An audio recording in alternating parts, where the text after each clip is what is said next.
Welcome to Foreigners Saving Universe 23. We don't have Shell, we have Colonel RPG, just like last week. Again, yep. Again, Shell will be reasons, back. I think. Encased in a sea of foam. What? A sea of foam, a whole It's just ocean. a little bit behind me. Foam. Don't worry. A sea of Oh yeah, a sea of sea foam. I had never seen Please Colonel stop. RPG before, so Keith put up the picture, and I'm like, oh, that's what he looks like. Where is he? Because he just has this prison walls, in the sounding Vatican like the padded. archives. Yeah, I exactly. hope people have seen this. If not, you should just check it out real quick. It's really funny. He's in a void. Yep, It's like it's just Colonel black behind RPG me. reporting from space. I want one of those things, but the kind of noise-proof boxes. But I know that it would be uncomfortably warm in there, and I have no idea how I'd Just ventilate have- it. Put your back against the corner and put a little bit of foam behind you, and you just need to spend like 3 to 4 panels. That's enough. Also And there you become a go. lizard person. I've actually got the wall behind my webcam covered in the stuff, so I don't bother my neighbors. But I don't. I'm in I the have a living room, so I hallway. got 10 feet behind me. So I have a Oh, giant yeah, the beanbag echo is all chair. good. I assume my neighbors at this point are absolutely through the roof furious with my existence by this point. Speaking of, I was walking back from Whole Foods today, groceries in hand, and there was a fire truck, 2 police cars, and an ambulance just right What outside did my you apartment. do? Nothing, but they're just Oh. all there, and I'm just did my apartment burn down? And I just walked up the stairs and nobody Nah, stopped me dude. or anything. And I didn't want to stop and look around or try and figure out what was going on because I don't want to be the weird neighbor that's just hi guys, what's going on? Did and somebody die? Was it you? But I had a weirdly similar experience the same day where we went off to an escape room, and both in and out and during the escape room, we kept hearing sirens driving by just over and over again at 1 hour intervals. They had Draytinis. They were looking for I thought you were gonna Draytinis. say that. I thought you were gonna say that you had the same exact experience today as well, because I didn't have the same experience. But early this morning, I was waking up and I heard an ambulance going right in front of my window, and it was down to the road, so I knew it was something here. And then in the afternoon, I met a neighbor of mine and just asked, "Hey, what happened? What was going on?" And this is a little bit sad actually, but it's kind of weird. Basically, it was her mom that had to go to the hospital, but she wasn't sad or anything. So she was like, "Yeah, God is late, but it never falters. It eventually comes." So basically, she's gone, but she didn't die. What? She didn't die. But yeah, and can you imagine my face? I'm like, okay, should I It's be a sad now? roller Should I say coaster. yay? I can't tell where this sentence is going. So yeah, basically, I let her talk, and then I figured out how to shift the subject. All the sirens that we're having, it just feels like we're living through this weekend is us living through the opening scenes of Shaun of the Dead. Where no one's quite noticing society's already over. I actually wanted to go back even further. This entire week, pretty much every day, just massive amounts of sirens have been, going off. And, the first was the tornado siren that just goes off routinely, it's the Wednesday morning thing. So I woke just up to test that it, and I'm right? like, shit, do I need to worry about this? And I'm like, wait, no, it's Wednesday morning. And then the next one was, the day after, it was just countless, fire trucks and police and so on and so forth. And I was like, what is going on? And apparently people have been grilling, and a lot of first-time grillers, because this is a huge college area. So there's a ton of people setting their apartments on fire. And so Jesus I got an email from my apartment complex being like, don't do Please this. don't grill. Do not grill anywhere near any of the buildings. They are flammable, and your apartment will burn down, and it will be very expensive for everyone involved. And I was just like, well, I mean, that's not a Okay. problem for me, but it was just like, oh, this is, I was not expecting, that's what all the sirens were for. Mm-hmm. But yes. Yep. It was, I don't know, it's weird. It's fine. It's just the world ending. I live. Had to happen sooner I or live later. downtown. At least we get to see Therefore, it. I hear sirens constantly. So there's my I'm lucky. contribution. I live in the middle of kind of like a countryside. It's not really countryside, but it's very No, you rare live in that I the hear blackness of space. We've already established this. the void beyond something. Beyond Worlds. It's probably a good choice you could have gone with. Yeah. Yeah, it is. It's okay. I can't make next time you'll make the joke. I'll write it down. No, that's fine. Yeah, please take notes. You're learning from the best. I'll give you credit. So if you have a tornado at Wednesday morning, nobody will know? Yeah, if it's 11 a.m., middle of the month, on a Wednesday, then everybody's fucked, because that's when the alarm is tested. No. Okay. It's usually like around the 15th, yeah. I guess you need to test it constantly, huh? Because if it ever doesn't work, like, you're turbo fucked in that part of the country. Well, I imagine there's more than one. It's not one siren alone. Maybe. I mean, I don't know. I think I'm just imagining people who hate quieter. America or something. It's like, this is a regularly scheduled test. It's like, get him now. You'll never know. All the tornadoes are like, now is the time to strike, brethren. Hold, release. Release the tornado. Ooh, that does sound scary. This is a particularly relaxed opening to a podcast for us. We haven't even gotten close to the world of video games, have we? Okay, do we We're wanna... always in the world of video games. We're nerds. Yeah, Yes. that's true. Yes. Gotta save the That's universe. the name of the podcast. Yeah. All right. Yeah. So, a couple of options. Do we want to talk about Orcs Must Die? Sure. That's I'm three playing of the it four right of us. now.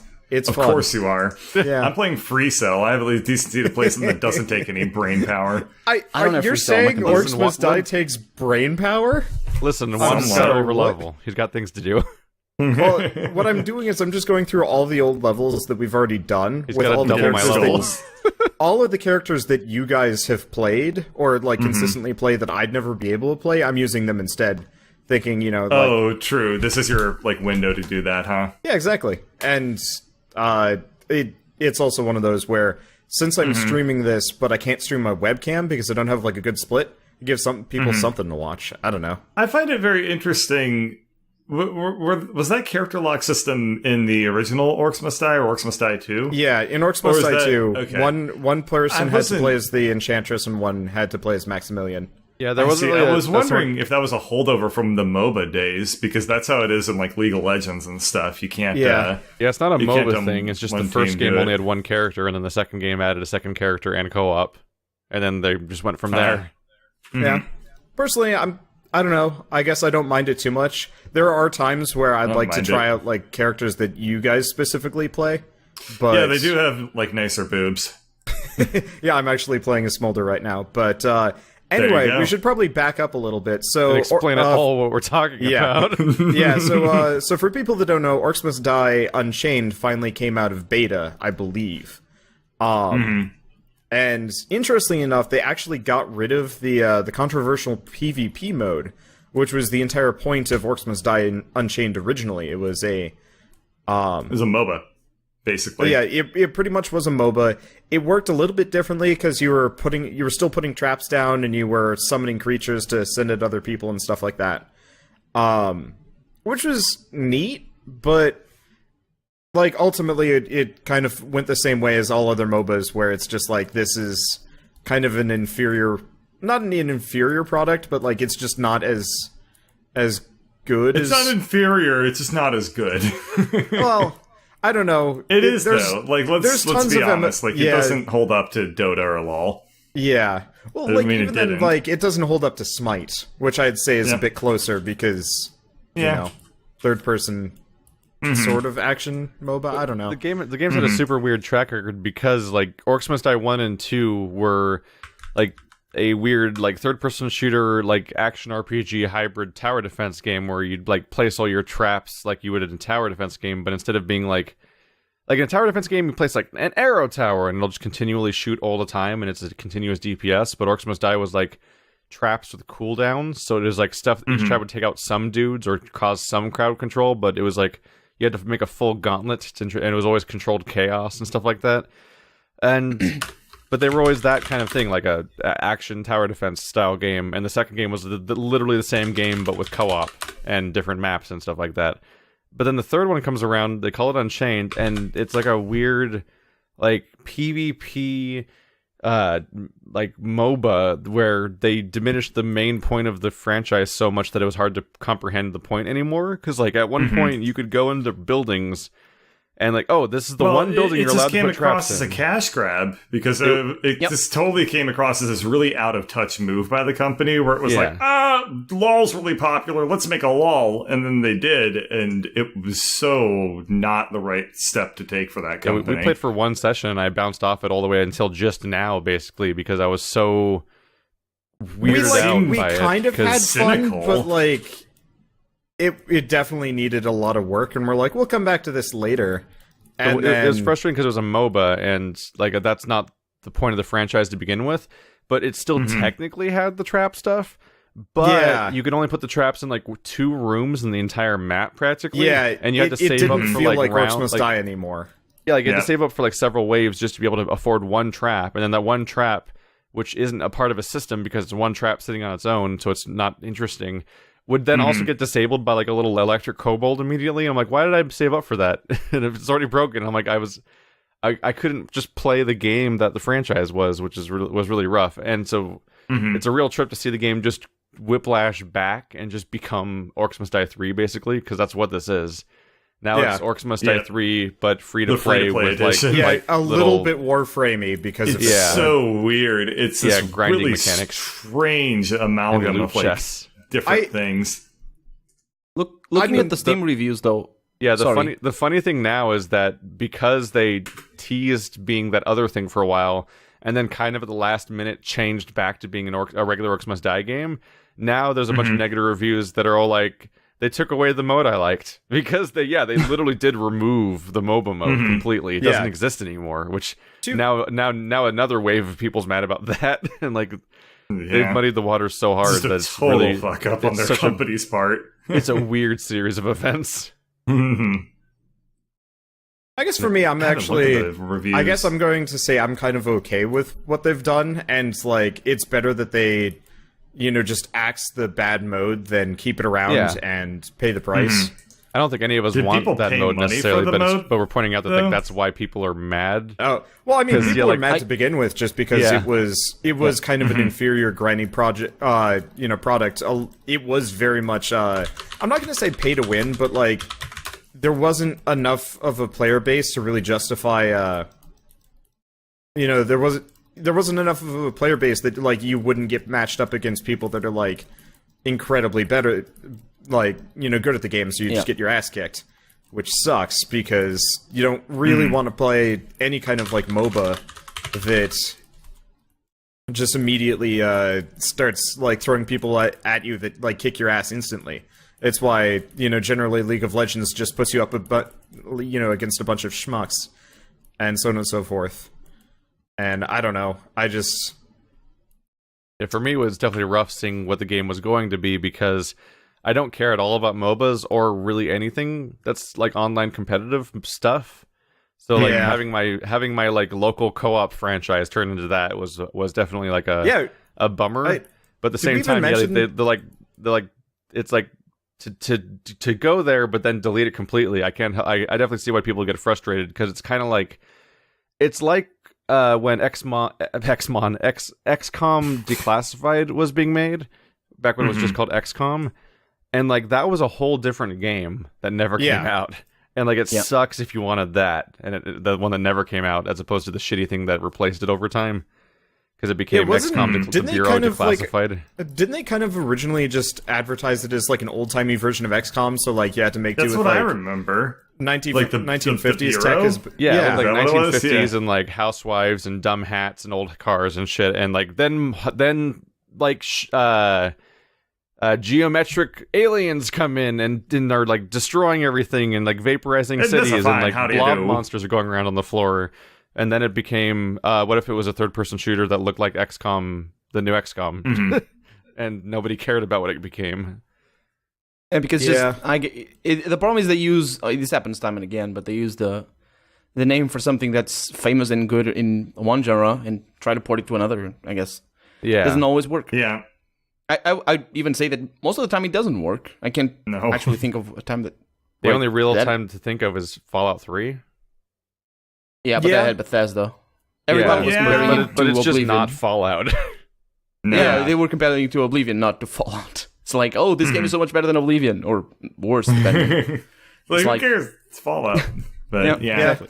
Yeah, like the original attempt at revitalizing XCOM is like, for me, will always be up there with like StarCraft Ghost, of like just neat looking things that never happened, but maybe they didn't happen for a good reason, but still, like, that's just it's just this weird thing where you see all these screenshots and images of a thing that was being worked on that just never happened, like the BioWare asymmetric multiplayer RPG that never happened a few years ago.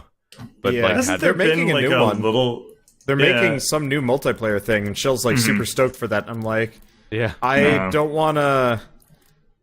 Hasn't there been some revelations recently that like leaked? Maybe not StarCraft Ghost, but what was it? Warcraft Adventures. They were making. If you remember, this is like a long time ago. They were making a like a King's Quest style game. In the World of Warcraft universe. No, And, they had one. They like legitimately almost had one finished about it. Thrall. They just never. Yeah, it was played as Thrall, and they almost finished the game and never released it. Yeah, but it like came out. no, never came out. But Wasn't it very Warcraft recently, Adventures stuff is called? leaking. Yeah, Warcraft Adventures never Yeah. came out, but very Yeah, recently, it's actually been leaked. Like some details about it, so you can sort of see what it was like. Actually, Yeah, I think in that regard, I don't know if Blizzard, I don't know what Blizzard was thinking, but I think it was a good decision. Spin-offs are always very difficult to land successfully, unless you got from like, what I saw, it was like really, really bland. It was pretty, but like it just was. It was a 1988 game in gameplay, and like no further, which they very wisely knew people were just not going to go for. Yeah. But this is kind of like one of those things. Like when I was a kid, I remember reading about this stuff. And just being really excited for it, and then like getting like closure on it like 20 years later, or not that long, but like I still 10 want years later is like I nuts. still want to tell all on StarCraft Ghost. Like I want to see what they had. yeah, kind of like you when can you see read some that giant screenies, but- expose that tries to explain why why Half-Life 3 will never happen. Yeah. Or what was another like very interesting one that I read? It'll come do to me you think later. Half-Life 3 is never going to happen? Can we fill the podcast with that? No, I feel like Half-Life 3 will happen, but it's going to be a long time, and it'll probably be very good. I have faith in it, but it needs to simmer. People Part need of to the problem forget about is- it. People need to forget about it. Yeah, part of the problem is like it's hard to say exactly like what they'll do with Half-Life 3, because at this point they've kind of lost their window of opportunity, and Yes. so That's they're in this kind okay. of well, it's okay, but it's not.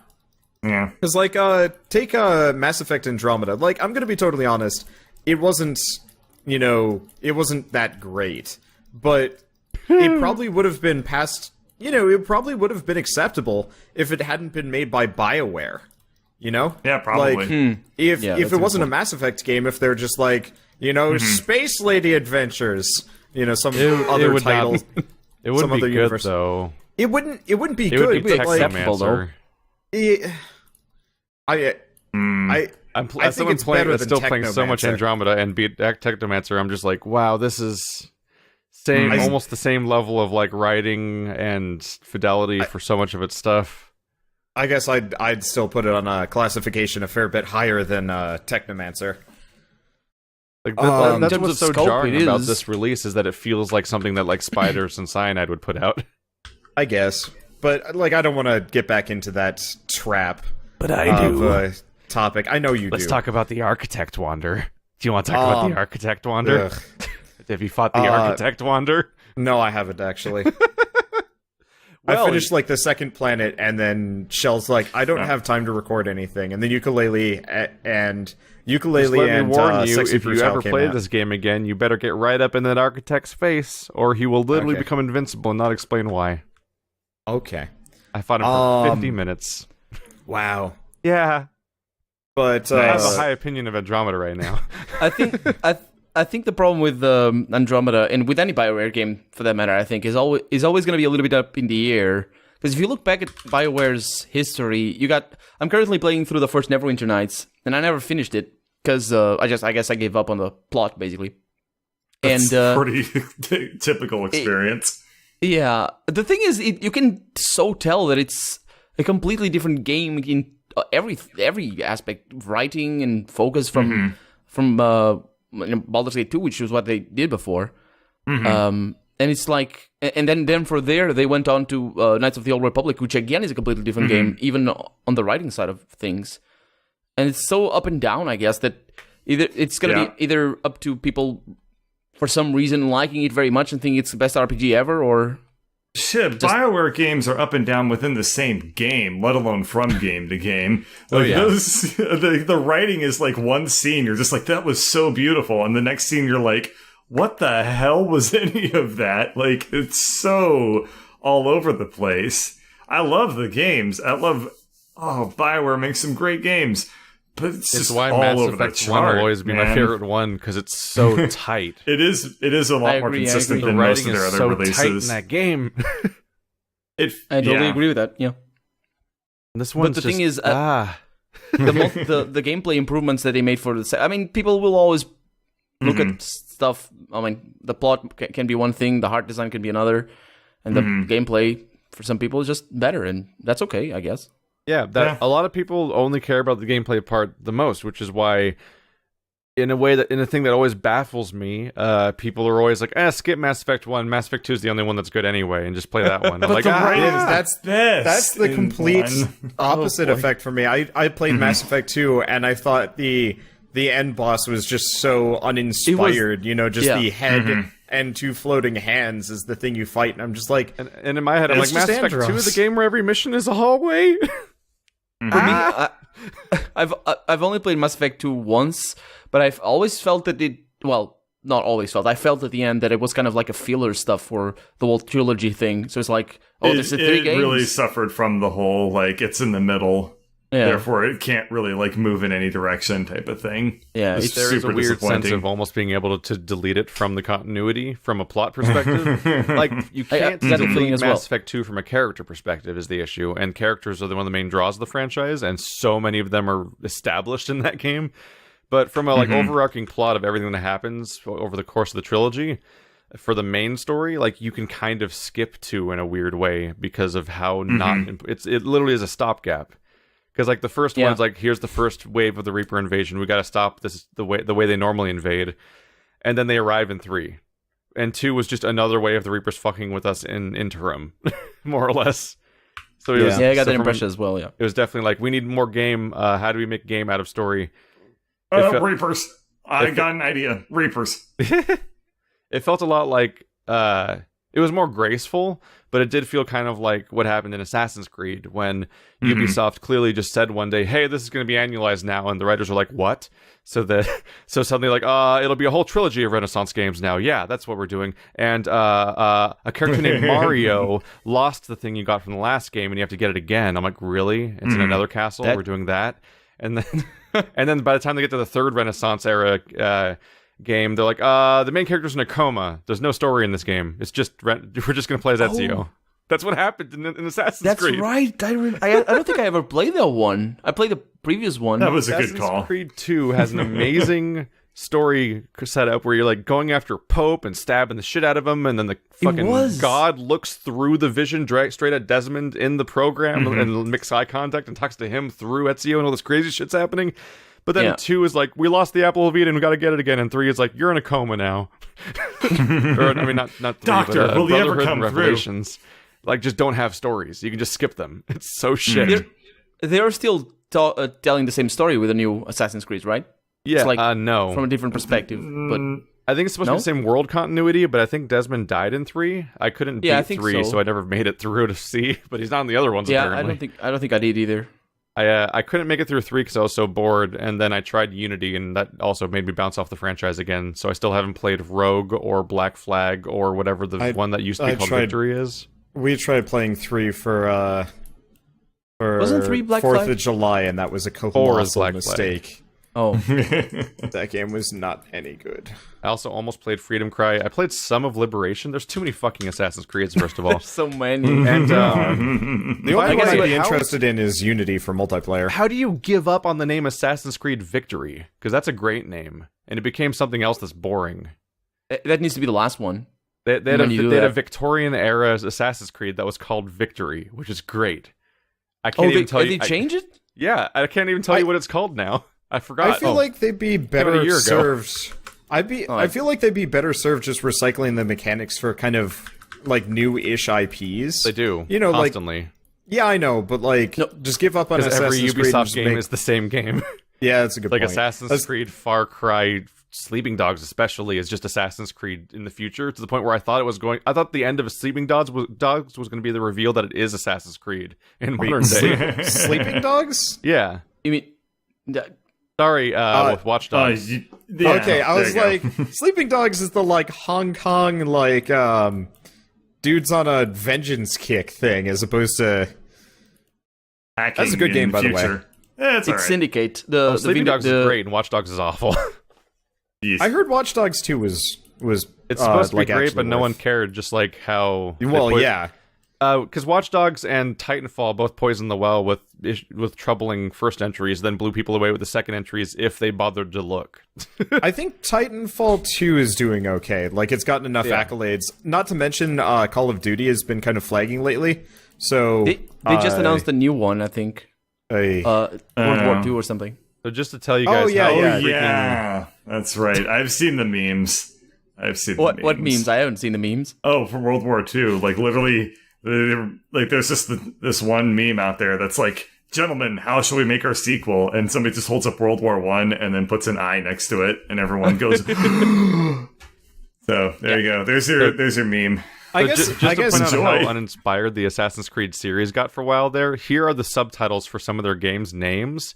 It's Brotherhood Revelations, which is, by the way, is already a death now when you have a subtitle that starts with the letter R-E and then anything else. All of the variations, Reloaded, Revengeance, whatever, those are all bad signs for creativity that that was a shitty property. Rogue, Unity, The hell was that noise? Syndicate, Discovery, Altair's Chronicles, and then another one called Chronicles. Those were mobile, right? They Altair's chronicle the Chronicles? Chronicles. I think Altair's Chronicles is PSP. Oh, that's a DS game, and Assassin's Creed Chronicles. Oh, Assassin's Creed Chronicles is the trilogy of games that came out during the year where they said there would be no Assassin's Creed games. They lied. And there weren't. This last 'cause year, that they're was like, the no real Assassin's one. Creed this year. We're taking a year off, and then they put out like China, India, and Russia. well, they mean like mainline ones. I think those Yeah. are like phone-in games from side companies. So like, Oh yeah, they all have it's- 60s on just- Metacritic, and it's like a disaster. Yeah. But like, it's like Yeah. they won't let the name go away for just long enough for it to actually feel like it's gone for a second. I'm looking at a Wikipedia article on Assassin's Creed. It's locked. You can't edit it unless you. well, yeah. What are people doing to the article? That's actually super common with I'm gonna say big like names? divisive properties. Oh. It's not uncommon for them to lock things. Like Julian Assange, for example. Not exactly yeah, a divisive property, but a divisive person. Yeah, but Assassin's Creed, you think it would be fairly innocuous, right? Nah, I mean, a lot of after people all, just like the when you Assassin's first Creed launch an games. Assassin's Creed game, it reassures you that it's from a plethora of different people that don't mean to offend anybody. Yeah, I remember that. Yeah. It tells you that every time you launch one. It's like, please don't be offended by our game about cultures. It did that in like 2006 Painful. before the internet was angry. Yeah, they saw it coming. They saw it coming.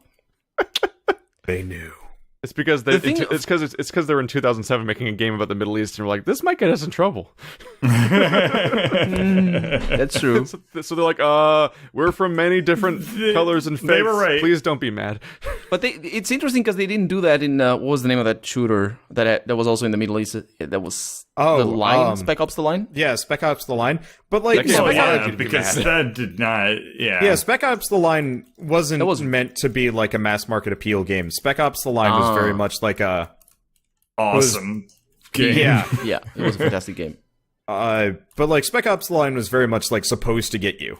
It was supposed to bother the hell out of you and like make you really offended and not okay with the but not in the like a state of hatred things. way. Like No, in really. a good I think way. they screwed it up a little bit. It's a fantastic game, but it never got me because they established pretty early that the protagonists. Oh well, I don't want to spoil anything for anybody, but it's an old game. It's fine. Just go for it. Does anyone think that the Spec Ops We've already played spoiled it. Nier? I wouldn't be surprised. Because like Nier has the exact same Something to think about. premise and twist, and just 2 years earlier.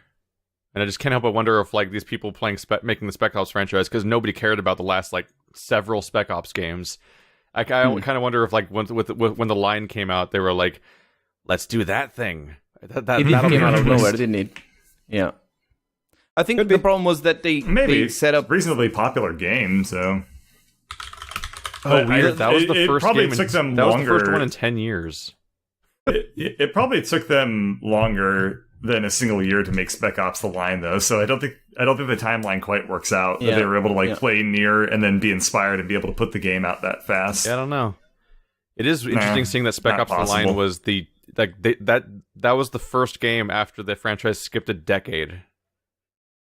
And it came out with a bomb, basically. They put out like 8 games in 4 years, and then skipped an entire decade, and then Spec Ops: The Line comes out. Isn't that what they did with and now it's been 5 years. Shadow again. Warrior? Well, Shadow Warrior was kind of the side indie just a thing. franchise. Yeah. The thing, what I was gonna say about, sorry.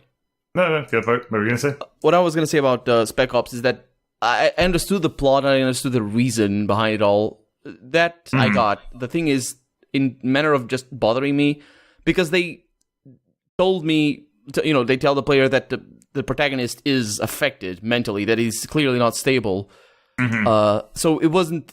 I think it took away a little bit of the bite because of that for me. You mean they didn't show? They just told? Was that what you're getting at? More in the sense that you kind of know ahead of time that he's messed up. Like, a little bit. Like, you know that he's not coming out of the squeaky clean. This isn't a real American hero game. I mean, honestly, like, even from the intro mission, you kind of know it's not. They did kind of play their hand a little bit. I think that they were probably just too excited to be like, we have a cool game. I thought it was a fantastic game. But I do find that in those types of games, I inevitably find myself thinking like, okay, I get it. But then the game keeps going and keeps dragging the nail deeper. I'm like, yeah, but I get I get it already. But then it keeps going because like video games are like 20 hours long instead of 90 minutes long. They gotta make it obvious, though. Honestly, so many people miss the point unless you hit them over the head with it. I kind of got that with Nier Automata. Like, I got kind of what they were going for. That's because you have to play it 700 times to get all the endings. Of course you feel that way. You actually only really have to play it you only have to play over the game you only have to play once. it 3 times. Okay. Well, no. So what it does is they've got A and B, and then C and D are completely different, but once you beat either C or D, you can go back and immediately finish the other one within a couple of seconds, because all they it were is better about this time. Yeah, it was. So it what was they wanted you to do in the first game was beat the entire game from scratch. Then, when you would load your save and enter New Game Plus, essentially, you would start halfway through the game and then beat it again to get basically no change except for the dialogue along the way popping up. Then you'd beat it a third time from the same point again to then get your binary choice at the end of the game for the 2 more endings. Whereas in Nier, like, playthrough A and B are similar but different, and playthrough C is actually chronologically after the other 2 and is new. Oh. Yeah. Shit, I like Deus Ex, where you just press the button and got to choose your cutscene. And it also playthrough B is better this time around than it was before. Yeah. Because in playthrough it's B... faster, and you see, like, different things. In playthrough B of Nier 1, you play the exact same levels again, but there's new voiceover dialogue because one of your characters can understand the enemies, and there's twists in there, but it's the same levels with the same boss fights again. Whereas in this one, some of it's the same, but both the beginning and end in particular, the main characters are separated from each other for chunks of time, so you have different levels you play differently, and you're playing a different character who controls differently, even in levels that are the same. Yeah. Good. They also gave him a hacking minigame.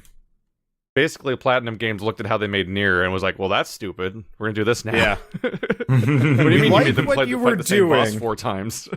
We like your idea, but you did it very poorly. We're gonna fix it now. And then they did. We're gonna make Raiden a ninja.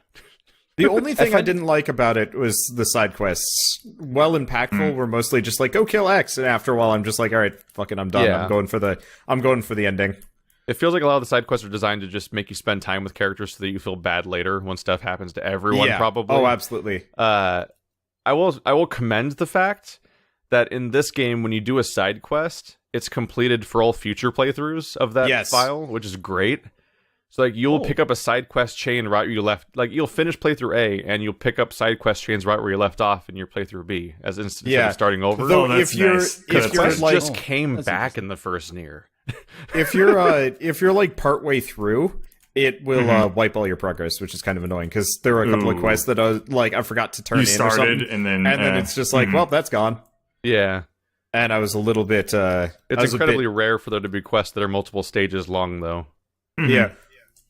It's a little hard for me to feel bad for you losing quest progress when you kill all those robots, though. They had feelings, Wanda. I understand they were trying to make them sympathetic, but the only person I felt bad about killing was the lady on the phone. I haven't seen that episode yet. Most of the characters are technically on the phone. Well, no. I think you're going past what 9S's operator. What we've seen generally. Yeah, 9S's operator. Because we're not done with it. Yeah. Anyway, let's see. So Keith, well, I mean, I don't know how far Keith is in Nier Automata, so I really don't want to spoil it. I'm in the middle of switching back and forth a bit. Okay. But don't worry, you already spoiled it. Oh, I'm sorry. It's okay. I wanted to ask Keith a question, because I actually been watching your Let's Play of Nier Automata. Yeah. It looks to me from the gameplay that it stays fresh, despite being a simple game, all things considered. But because of all the changes of, it doesn't overplay its end, but because it's so many hands of gameplay, does it stay fresh, or is it just, I find myself just blazing through all the fighting scenarios, because the basic combat is just button spam. Like, you spam either your light or heavy attack based on what you're doing. Although when you get to 9S, he doesn't even have a heavy attack. He just has the hacking button, which really throws me off sometimes. Because I try to heavy attack and then I'm in a shoot 'em up minigame all of a sudden. Once I got to 9S, I found myself hacking constantly because I'm like, well, this makes me not have to fight ever, which is kind of a break. Because, I'll say the fighting has improved over Nier 1, where it was generally garbage. But it has a lot of the same problems as Nier 1, where it's kind of clunky and awkward. You're often fighting large groups of enemies that are also shooting projectiles, so you're like... The clarity of what you're doing half the time is kind of iffy, and also the powers they give you that are not melee attacks are often just so useful that it often makes sense just to spam something over and over again. So like in Nier 1, I quickly was like, ooh, this thing that makes spikes come out of the ground, that's really powerful. And it's not as powerful in Nier Automata, but which is, even though they have the same spells basically. But Nier Automata has a thing where you can get 3 separate pods, and all 3 of those pods can each have their own equipped super attack, and they all have their own cooldowns. So every time I go into a fight, I'll just be like, use the power for this one, switch, use the power for this one, switch, use the power for this one, and then oftentimes... I didn't even know about that. They all have separate cooldowns, and oftentimes they'll be off cooldown by the time you cycle through them, so I can just not ever do attacks. I actually had to end up switching the game onto an easier difficulty because it was killing my hands. Yeah, because you have controller issues where you can't deal with them for like an hour. I have like a persistent wrist injury, more or less, and so playing that Bitch ain't got no wrist. Bitch ain't got no wrist. Playing it for extended periods of time was like actively killing my hands, trying to shoot and melee attack at the same time. And like eventually, I probably didn't need it at all, but at that point, I was just like, I'm just playing this game for the plot. I'm just going to get through to the end. But yeah, the combat kind of it's weird. It's like, it's not bad. It's in fact probably one of the better combat systems I've ever like played in a game. It's just after a certain amount of RPG at least. Yeah, like it's like Kingdom Hearts. It's not exactly a Platinum Games character action game, which is like a whole different tier, which I think some people may have been expecting. Yeah, it wasn't as good as Revengeance or like Wonderful 101. But it definitely had like it definitely was like super solid comparatively. Yeah, I got that impression as well, but again, I didn't play it because I don't have book console. It was definitely enjoyable to watch, at the very least. I definitely turned it on for background while I did other things. Yeah, whenever you were actually like in melee against a boss, it felt real good. They did a really nice job making the boss fights feel like impactful and interesting. Yeah, like I feel like a real highlight at one point was when like the playthrough A of the carnival area and hitting that boss for the first time. Oh yeah, that boss! What a trip that they boss are. was rough, but yeah, also What was it like? So it's just like He wants to be beautiful.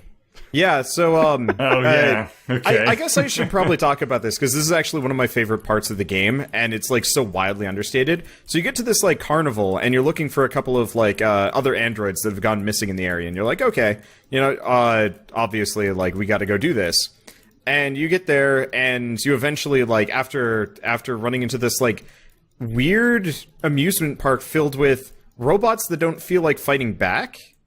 By the way, when I didn't fight everyone in there, I kept getting comments like, I didn't know they don't fight back, I'm a monster. Because like so many people will just attack all of them because they're robots. I murdered the people in the very first like in the first area and like fought them as normal. And then you caught on or what? And then I like walked a little bit further in and I'm like, wait, nobody's attacking me. What? And then they all respawned later and I'm like, all right, the impact is gone. I kind of did the opposite where I walked through the whole place without hurting anybody, but then I got to the tank and I'm like, and I just started fighting that, but apparently you can just not fight that too. Oh yeah, I fought the tank because the tank gives cool shit, so...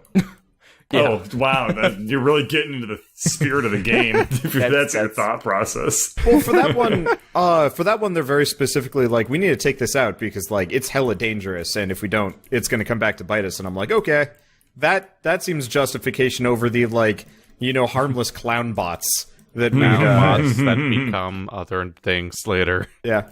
Oh no. Okay, so I want to go back and finish my thing about the lady that wants to be beautiful. So you eventually come across this robot, and she's like saying stuff about like wanting to be beautiful, which is really strange.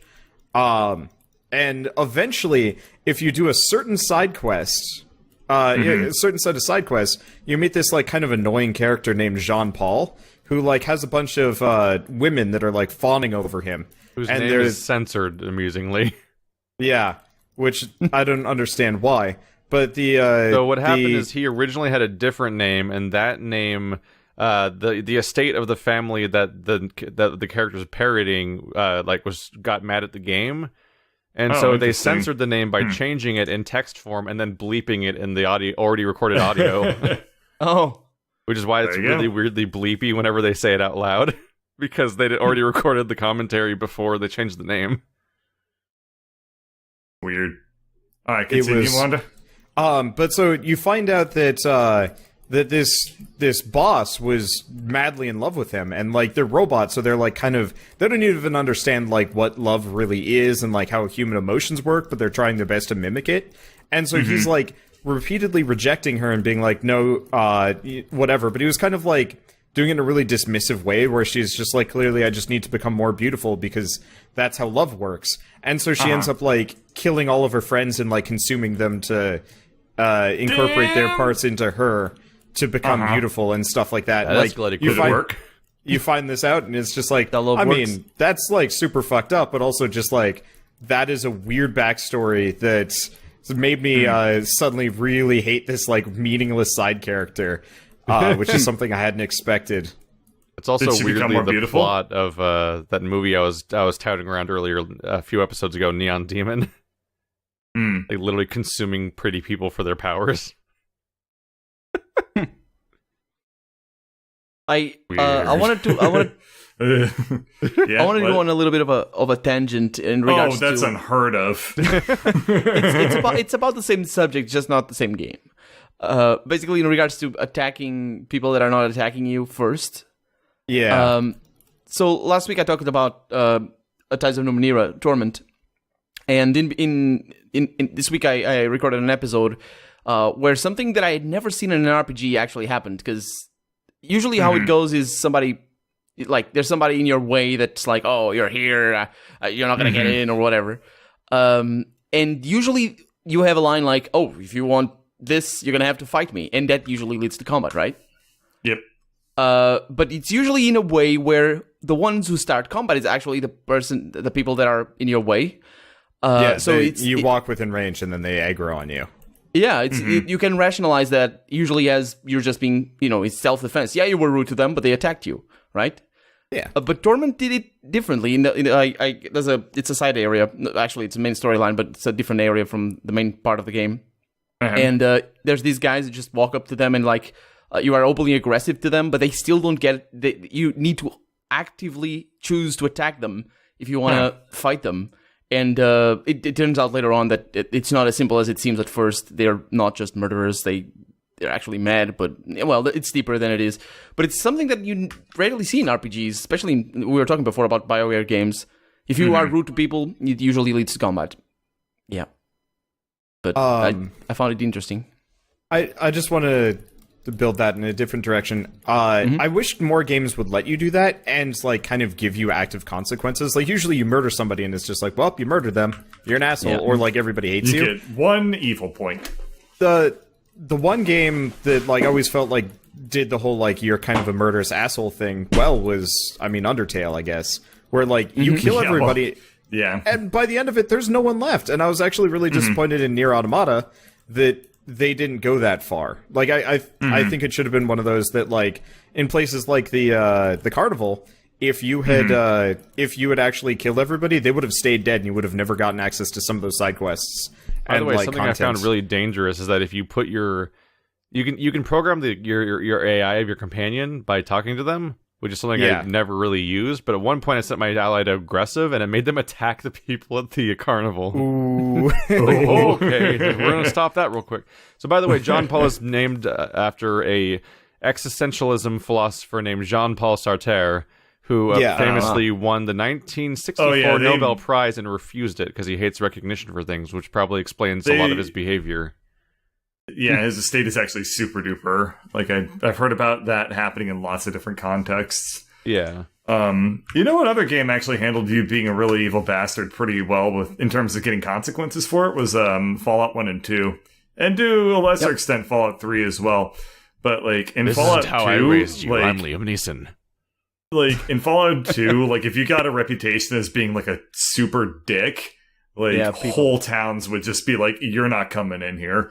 And like you had to like fight your way through just to like get anywhere. The cool thing is that you also get quests that if you're not a jerk and if you don't have a reputation for being a criminal, you can't get some quests.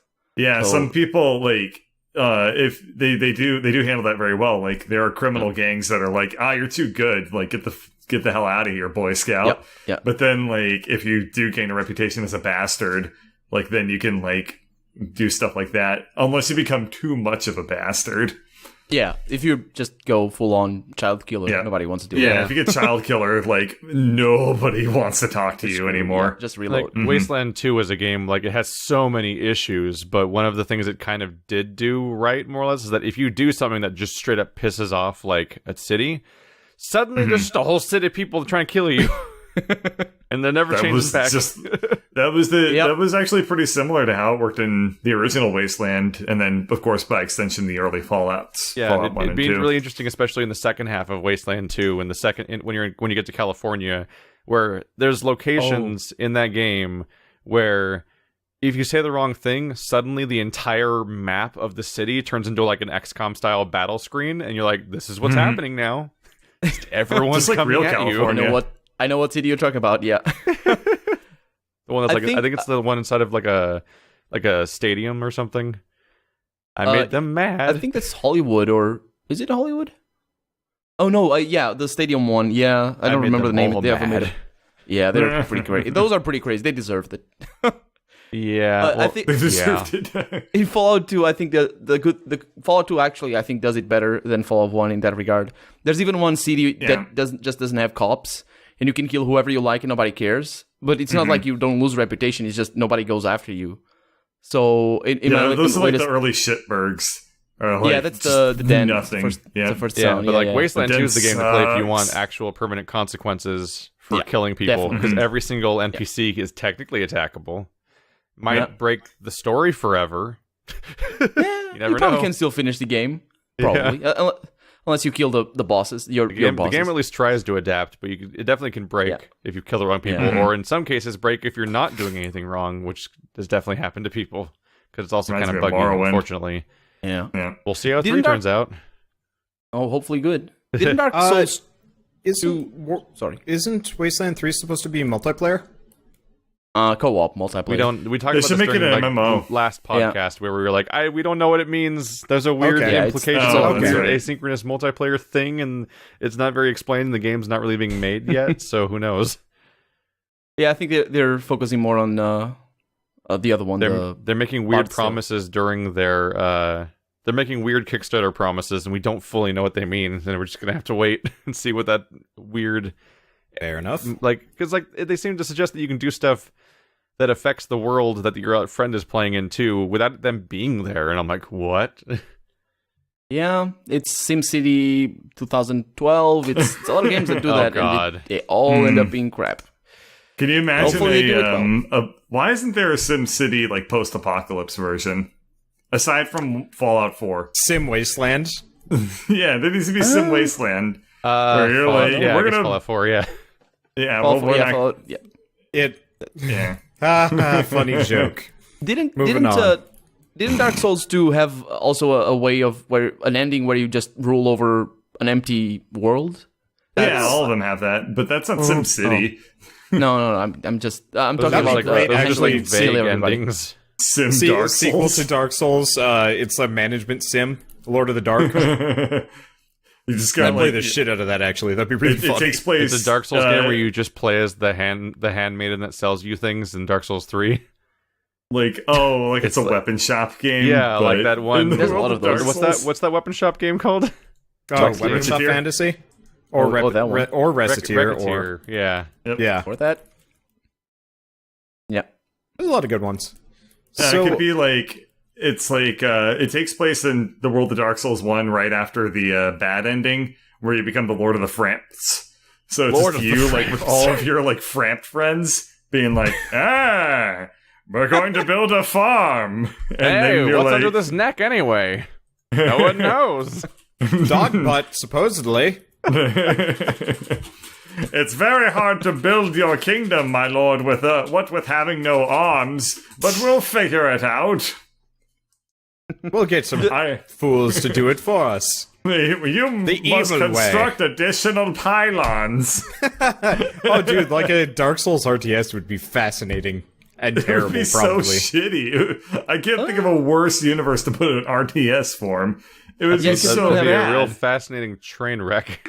Yeah, because you can't build anything. Okay, not from audience question. What is the series kind of like that? Where if you remixed it, it would become garbage. Like So almost all of them, but it's fascinating to think about.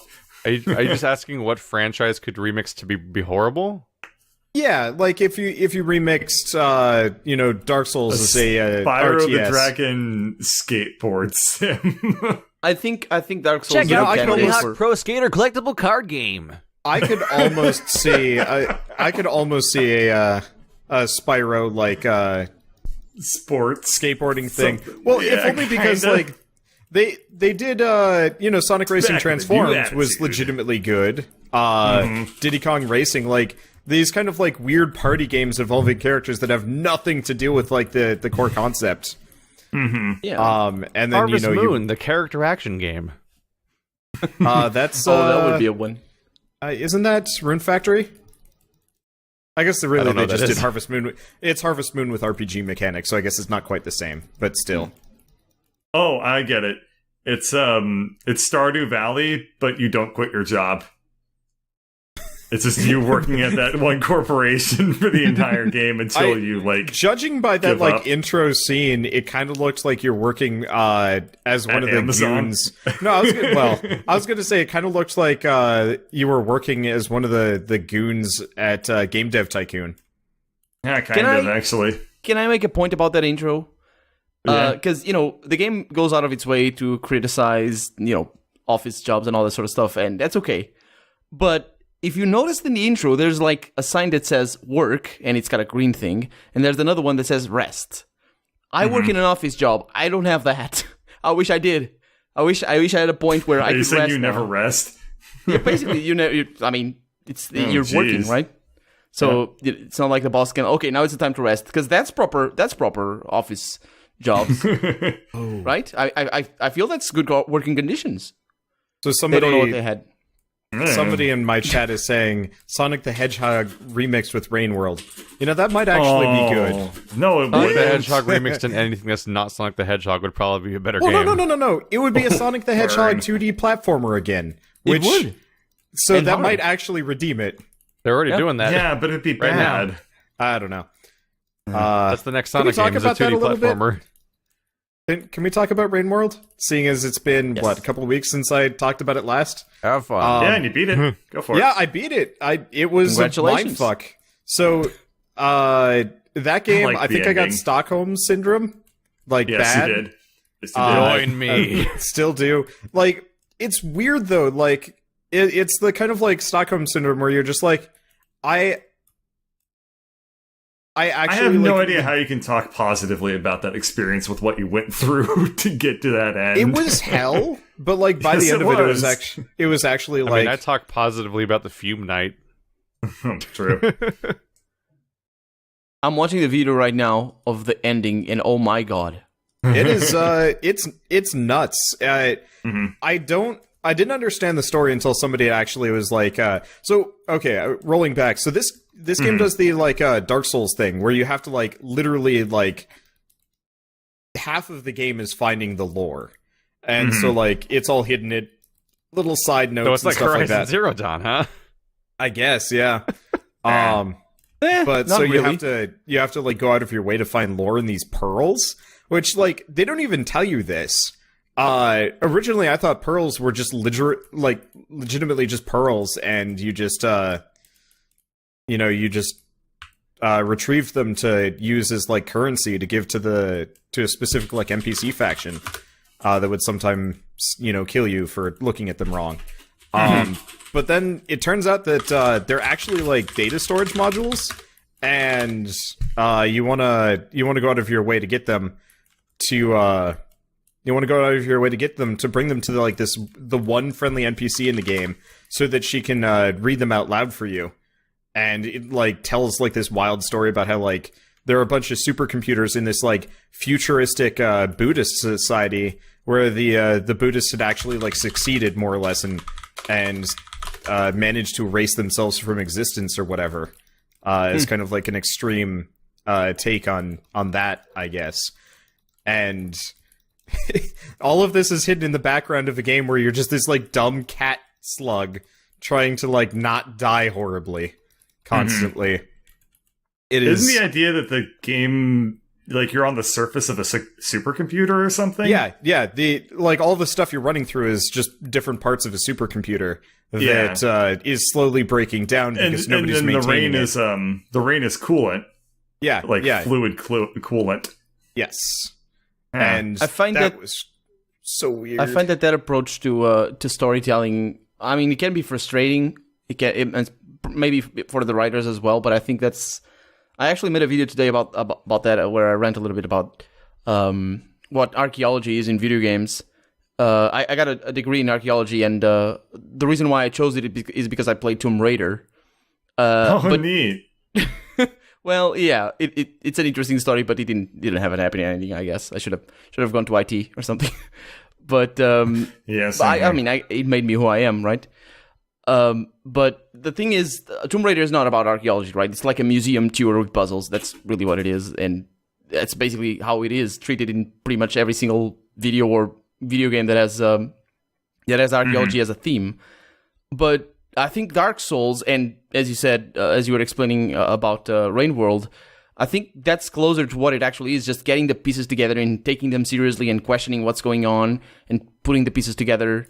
Then making a lore theory figuring it video. out. Yeah.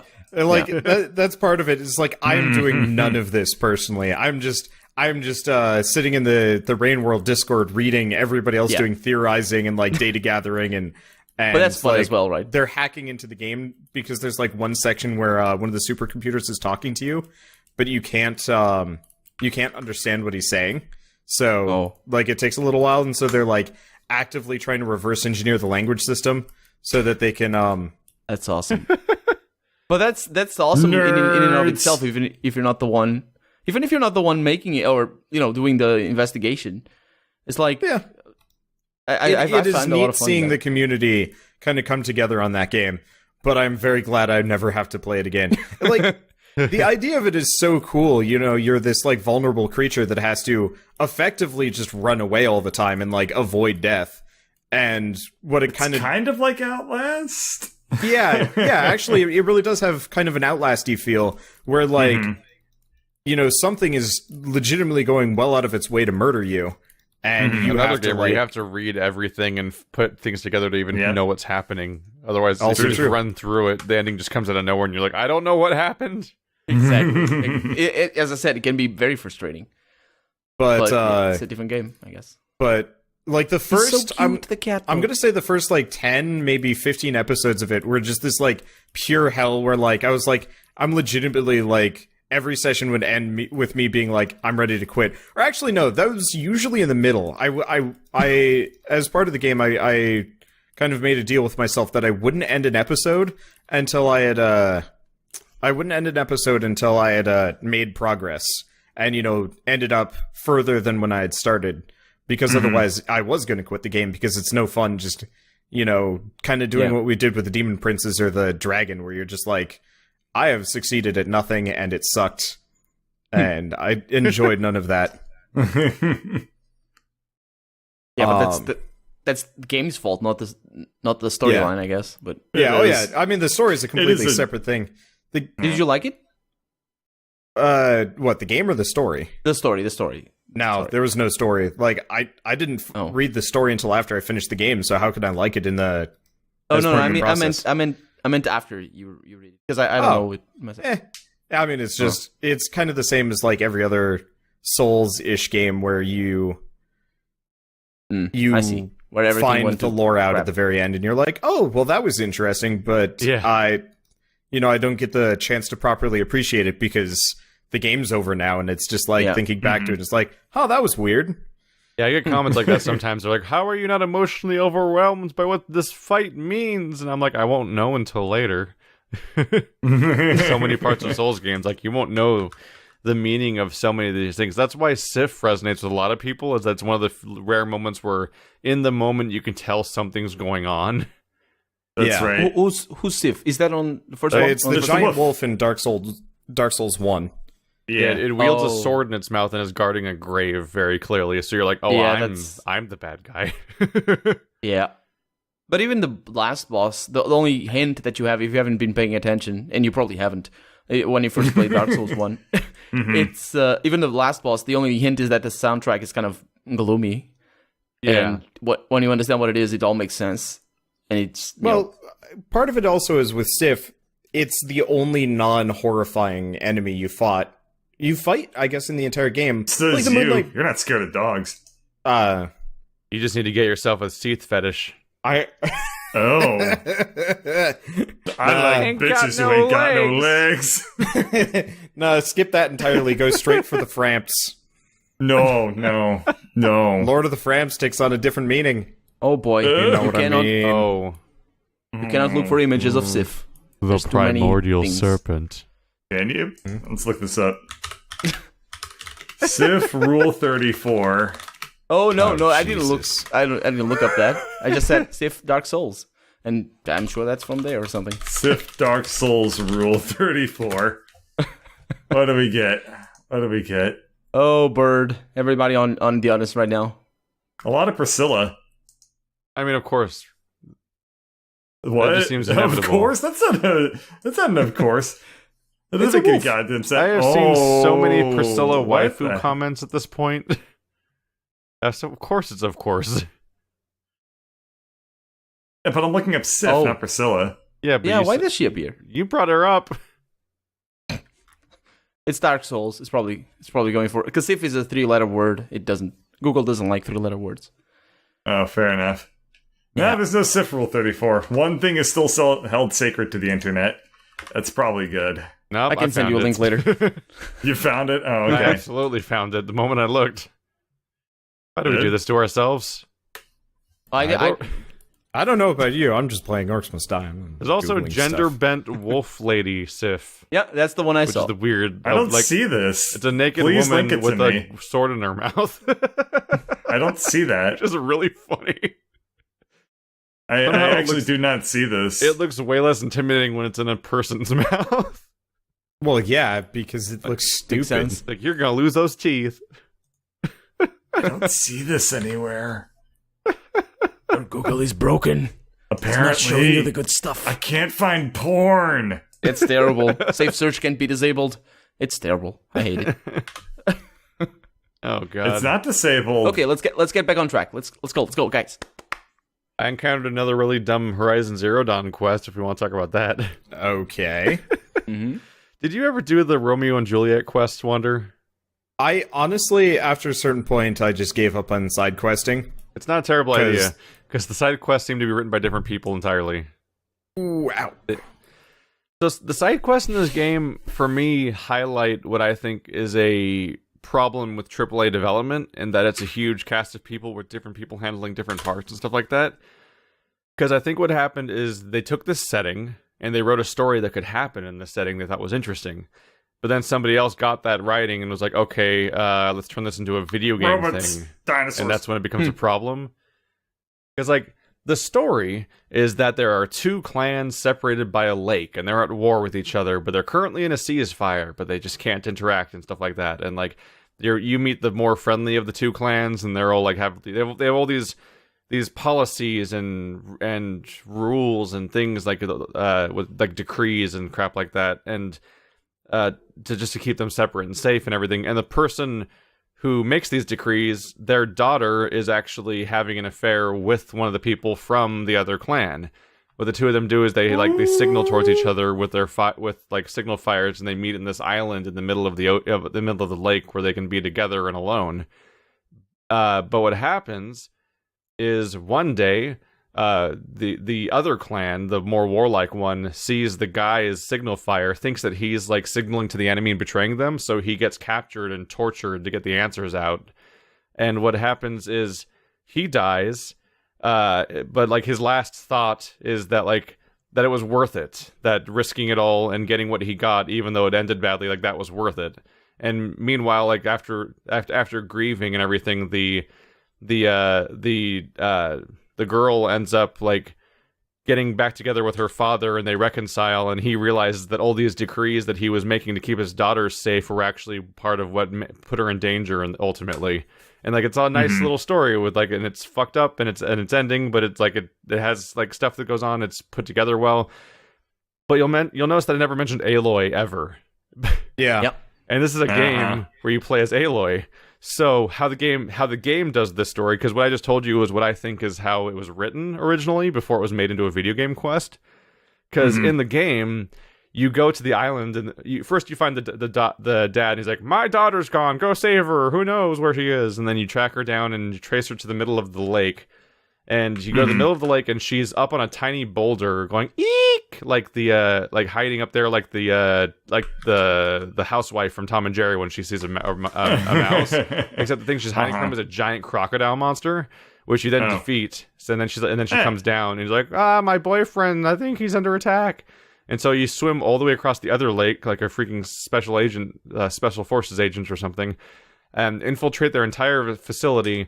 You kill off like 15 people trying to get to the cell that he's held in, and then when you get to him, he just dies in your arms, and he's like, tell her it was worth it, and that's it. And you go back to her and tell her that stuff, and she's like, I'm gonna kill myself. What's not worth it anymore? And then you're like sitting there giving her a speech about how like life is sacred and stuff like that. And I'm like, but you just killed like so many people in this quest. And then the whole reconciling thing happens and the quest ends. But I'm like, there's a huge dissonance here, and it's so hard to like reconcile the different elements of this quest, and all the ones that have all the problems that are weirdly self-contradictory in tone and problematic are all around the part where Aloy is in the quest at all, because they had took this writing that had to fit into a story, but they had to make it into a video game. Because like if this was, and I did this rant in my Let's Play too and everything, but like it's just that like if this was in a book or a movie or a television show, the way I said it the first time would be how it works out. But once it's a video game, the protagonist has to physically be present for these events, even though they have nothing to do with them for the most part, and they have to inevitably just go fight some dudes because that's the thing they do. Well, that's the only gameplay that like works. Yeah. Otherwise, the game just kind of but it becomes a thing flat. that it becomes a thing that fucks with the tone of what's going on in the moment, because you're like you're seeing like love end in tragedy and talking about life being precious, but you're also like, in my case, laughing like an idiot while I literally explode everyone in a room with super bombs that I'm throwing randomly around with a slingshot, and like none of this fits together well. You're like, it's okay, life is precious and beautiful. It's right up there with the. It's like the gameplay segments and the quest like cutscene segments are just different games, basically. Like it became a nasty term that nobody wants to say anymore after BioShock Infinite, but it's like it's a really, really strong case of ludonarrative dissonance where like the story and the gameplay like just do not fit at all. Much like this comes up in like the previous quest we talked about before, when I talked about the guy that had his Machiavellian plan to wipe out his entire family, but he would have gotten away with it. It's not for you meddling Aloy. And then he like gets like suicide by monster conveniently, so that Aloy doesn't have to dirty her hands. But like Aloy dirties her hands every second you're not in a cutscene. Exactly. Like every character conveniently dies in a way where she doesn't have to hurt them, and she's always so precious and talking about the sanctity of life until the moment you're playing, in which case you're required to slaughter hundreds of people. You kill more people than machines during actual missions. I filled so many bushes with like mountains of corpses that like after a certain point it became a funny joke more than like anything impactful. And like for me, this is an interesting thing about like specifically AAA gaming, because it's not a limitation of video games, but it is a limitation of high budget mass market AAA games.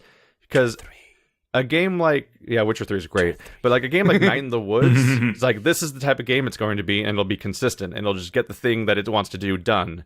But a game like any AAA game really, but like Horizon Zero Dawn being the current example, or BioShock Infinite and stuff like that, like so many people work on different parts of the game and then come together to jam those chunks together into one project.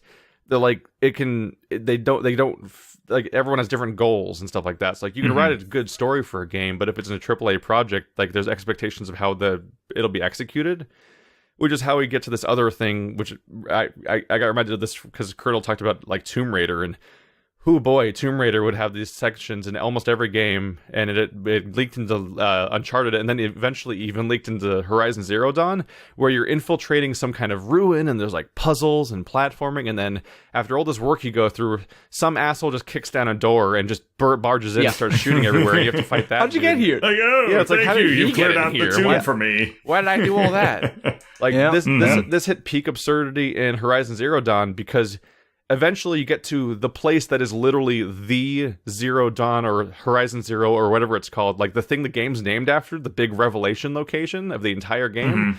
And there's fucking enemies inside it. I'm like, how did you get in here? I had to do so much shit. And they put enemies in there even in that game. I'm like, God damn it. That's a classic problem. I've been hearing about that as a narrative issue in video games for like But the thing is, 20 they years. really don't need to do that. They're just like, you've been listening to audio logs for 30 minutes. We better make you fight 3 guys. Yeah, it kind of loses the impact when there's like 2 dudes. I'm like, just go away. Yeah. I'm like, I just fire a couple of grenades at them and they're dead, and then I go back to listening to audio logs for the rest of the episode. Yeah, it doesn't work at all. And it's a mandatory quest of a like critically acclaimed game, and I'm like, no one brings this stuff up. Yeah, I was actively complaining about it, but I also kind of didn't care because it was my late night game, and I'm like, I've already seen the depth and breadth of combat in this game, so like, forcing me to fight stuff at this point would just be kind of, especially forcing you to fight humans. Yeah, something that literally never changes over the course of the game. You fight humans in the first camp, same as the humans in the last camp, just more hit points. They become weirdly headshot resistant over time. Yeah, but never sneak attack. Bush murder was always 100 completely like effective. There's a really weird problem where at the beginning of the game you could just headshot every human enemy from stealth, and then later in the game you'd headshot them and they'd be like, "Oh, what was that?" And then the entire game always what the fuck? Bugs me. You could always explode the tanks on their backs, though. That was the real winner. Ran into that in Fallout 3, where by the end of the game, I was like headshotting everybody. I was like, why won't you fucking die? This used to work. And then I've been really blown away by how clumsy some of the story in Zero Dawn has been. Like, I understand the revelations about... That's what I've heard from everybody who's played it, is that, like, it wows you with a really good first impression, but then, like, the details are just, like, so... Like, they miss you. And it's like a little hit and miss where, like, I can understand the idea of going into a tomb and having the revelations about the past of the world. Like, that stuff more or less works for me, especially, like, the place I'm talking about that is the game's named after. Like, I'm like, okay, this is actually, like, a neat section. But there's other parts where, like, at the very beginning of the game, in the prologue section, you have your first bad thing happen. That's the inciting incident of the story. And they establish a villain in that scene. And then you never see that villain again for most of the game, or even practically ever hear him mentioned. Then out of nowhere, you infiltrate a camp, and then you literally get into his room, and his armor set up along the wall, like some sort of weird evil lair. And all scattered around the room in a circle are audio logs of him recording about how much of a lunatic, how much like a crazy zealot he is. How should I be evil today? Yeah, like it's just like here's like 6 audio logs about how evil this guy is, and I'm like, what the fuck is this story? It was super jarring for me because I didn't. I found the audio logs before I found his armor because I like came from a different angle, and he's like talking about like eschewing all comfort because you know it'll make him weak, so he starts laying on the floor, and then his wife joins him and how much he loves his wife, and I'm like, why am I just listening to some random like hardcore dude talk about his life? And then I saw the armor and I'm like, at that point you kind of have to walk it back to even figure out who it is because you haven't seen him for the entire game. Like, oh, that's the guy that cut my neck a little bit once. The only like reference to him is just one of the characters talking about him a little bit, and you're like, wait, you know that guy? And he's just like, no, I don't. And then Horizon Zero Dawn relies very heavily on, I hope you remember names. You're not going to see these characters interact with them until probably the scene where you fight them, maybe. You got to go over there and kill Sarge. Yeah. Fuck Sarge. Yeah, Sarge is a bad dude. For me, the best part of the story, there's mainly 2 parts of the story I like. One is the actual thing the game's named after is like an interesting, crazy sci-fi concept, and piecing together over the course of the game, especially trying to theorize what it's going to turn out to mean, is fun for me because it's really crazy. And going full high concept sci-fi in my head is like that's a fun space to be in. And the other one is Errand, a side character that's in a bunch of the main missions for a while. Oh yeah, but then he just goes away. And like, no, come back. Everyone's boring now. Yeah, it's really different from everybody else, yeah. It's got a bit of the GTA problem where its main story, instead of being a linear sequence of events, is like 2 or 3 parallel branches. Much like in GTA, you'll have different characters you're getting jobs from that are different letters on the map and stuff like that. And so that means that for huge chunks of the game, certain characters will disappear because they're only in their specific branch and none of the other branches, because they can't be. And so, like, if you like a character, they're just going to not be there for any part besides that specific section that they're in, because they can't have overlap between these different pieces. And some of the branches just aren't as interesting, and they don't pull their weight. And sometimes it's not even entirely clear why it's a mandatory mission versus a side mission. So it makes the story feel weirdly unfocused. And like the only time it feels focused is when you get to any of the weird bunkers that are like, here's what went down in the old world. And they're like, oh, I get why we're doing this now. That's a really hard problem to solve. I can't really think of an open world game that with side quests that hasn't solved that, of a focused main storyline.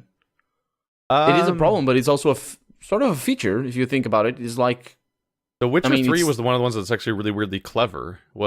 Because it was super like I don't even know what to call it. Like, it was so strict about the idea of what a mandatory mission was. Like, Witcher 3 was like, every time you get to a new region, the mandatory like main missions were just whatever steps were needed to find out where Ciri went next, because that was your main quest. Yeah.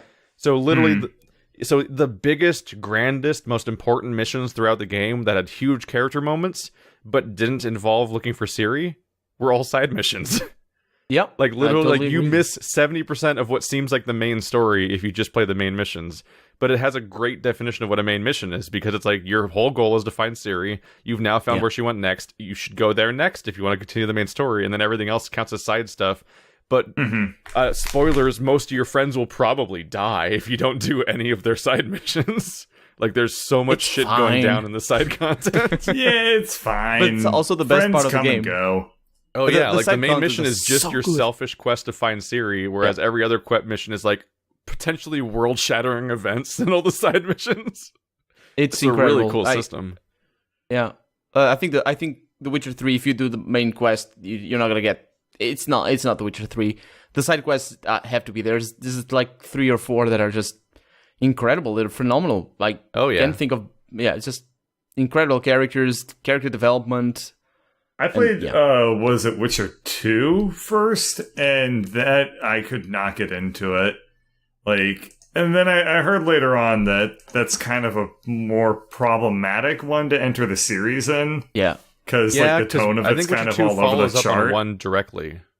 Yeah. But the interesting thing about 3 is that my understanding is that there was the books first, and then they're like, we're going to make it a video game. How do we fix the part where nobody's read the books? He's got amnesia. So Witcher 1 and 2 is like a standalone story where he's got amnesia and stuff like that. But the whole point of the ending of 2, my understanding, is that he's supposed to get his memories back, which is how he remembers Ciri, and that's what instigates the entirety of Witcher 3 happening, which means you can totally just start with 3. Because it becomes a different story, because he's kind of a different character because of the state his mind is in. I think the problem with The Witcher 2 was more that it was structured much more linear in regards to the main quest. It's much more busy in the main quest. Combat sucked. Oh my god! If you can't handle, was so bad in Witcher 2.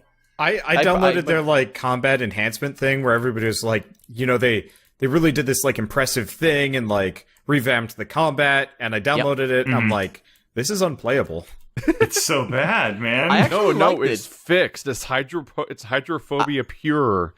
I liked it. I preferred it that way.